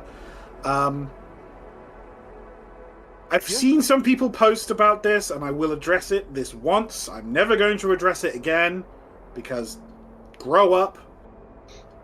It's not gay that he feels what she feels, just because he has his penis in her, okay? He doesn't have a vagina. It's not a one-for-one experience. I wanted to say this in chat. Stop being children. I wanted to say this in chat when that was happening, but I was like, "You're overcomplicating the magical soul sex. Please, just yeah, like enjoy what you're saying, because it's not real." A sensation, feeling a sensation, is not the same thing as feeling the thing causing the sensation. Yes, all right, it's just okay. We've covered that. Really great scene. I loved the music transition. Like, it goes from "Oh John," which is one of my favorite tracks, to a really good song, new commission. Anon got the license for from Sweezy. Really good. The emotional transition was really important because it is a restoration of the relationship between CJ and Sarah, which is so central to so much of the emotional well-being of both characters. And it was exactly the catharsis I've been wanting and needing, because the last several chapters have just been this endless tidal wave of emotional gut punches and twists and very fraught situations and grief. And don't get me wrong, I don't begrudge them that. It's part of the plot. It is what it is, and I'm fine with it. But it is such a relief to have these moments now, to like of catharsis, of release, of hope and restoration of the connections. Just enjoy it, guys, because this is your reward for all the pain and suffering that we've already gone through. Okay. Yeah. Now it starts up again. So just be ready. And it's going to get worse by 58 per Anon himself. So look forward to that, guys. Now we have the bottom of right the hill end is 58, ladies and gentlemen. Yes. But right now we have Hebe confronting Tsukiko for the first time. Do you know? And Tsukiko's face is the most. Bear in mind, that's the first time we've seen Tsukiko in full Tsukiko mode with eyes like that, where they're like Jamie's. We saw emotion from Tsukiko. Is it last chapter or the chapter before, at the gate to... Yes. Shock. Almost the same look as well. Yeah, where she was like totally ignoring Misaki's like attempts to get her attention, and just like completely surprised, and that was some of the most emotion we've ever seen from Tsukiko. And then right here at the end of 56, we get arguably even more emotion. Yeah, my personal guess for what that question is do you know about Elenath? Is like, do you know that child CJ, what's going on with CJ, what CJ is one of two guesses I've got. That's one, and the other one is, do you know something about yourself? Like, do you know that you are made up literally of pieces of the goddesses? Yeah. Both, and of course, both of those are good. Of course, Anon had to end it this way just to fuck with us as well. He can't let us get off scot-free. He can't let us get off scot-free. That was so funny. He gave us too much hope and joy. The end. This fucking guy. Yeah, I mean, he gave us so much hope and joy in this one. Like, he had to, like, drop a drop of salt into it. Yes, of course. But no, that was 56, ladies and gentlemen. Does anyone else have any comments to make about the chapter as a whole? No, that was great. I got to talk about everything I wanted to talk about. Phenomenal chapter. Yes. is I mean, yes, incredible. unironically one of my top 3 chapters. It's right up there with like 44 and 37. It's not that we don't get answers in Oot. It's just they come like not as clear as some would like it to believe. And for people that really aren't super into it, like it's really hard to figure a lot of things out. Getting a character like Hebe that legitimately should have the answers and does have the answers and actually be able to answer them in a correct way is actually really a nice change of pace. And it made sense too. I mean, yeah, even if she didn't reveal everything, and the way she revealed didn't. it And as she well. wasn't like a dick about it either. She was just like she didn't answer it and then wasn't impressed upon it and then moved on to try and prove other points to her ultimate conclusion that we think we know what it is. But you know, but hey, yeah, that was a good chapter. I want to thank you guys for having me back on. I really enjoy this. Absolutely. Yes. No, for sure. We'll definitely have you on some more.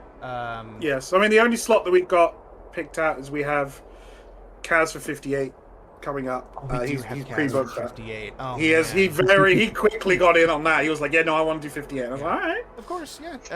But maybe we'll have more. We don't know. A lot will will depend on how 58 turns. We might even have to do multiple sessions for 58. So No kidding. We'll see. This was a longer episode.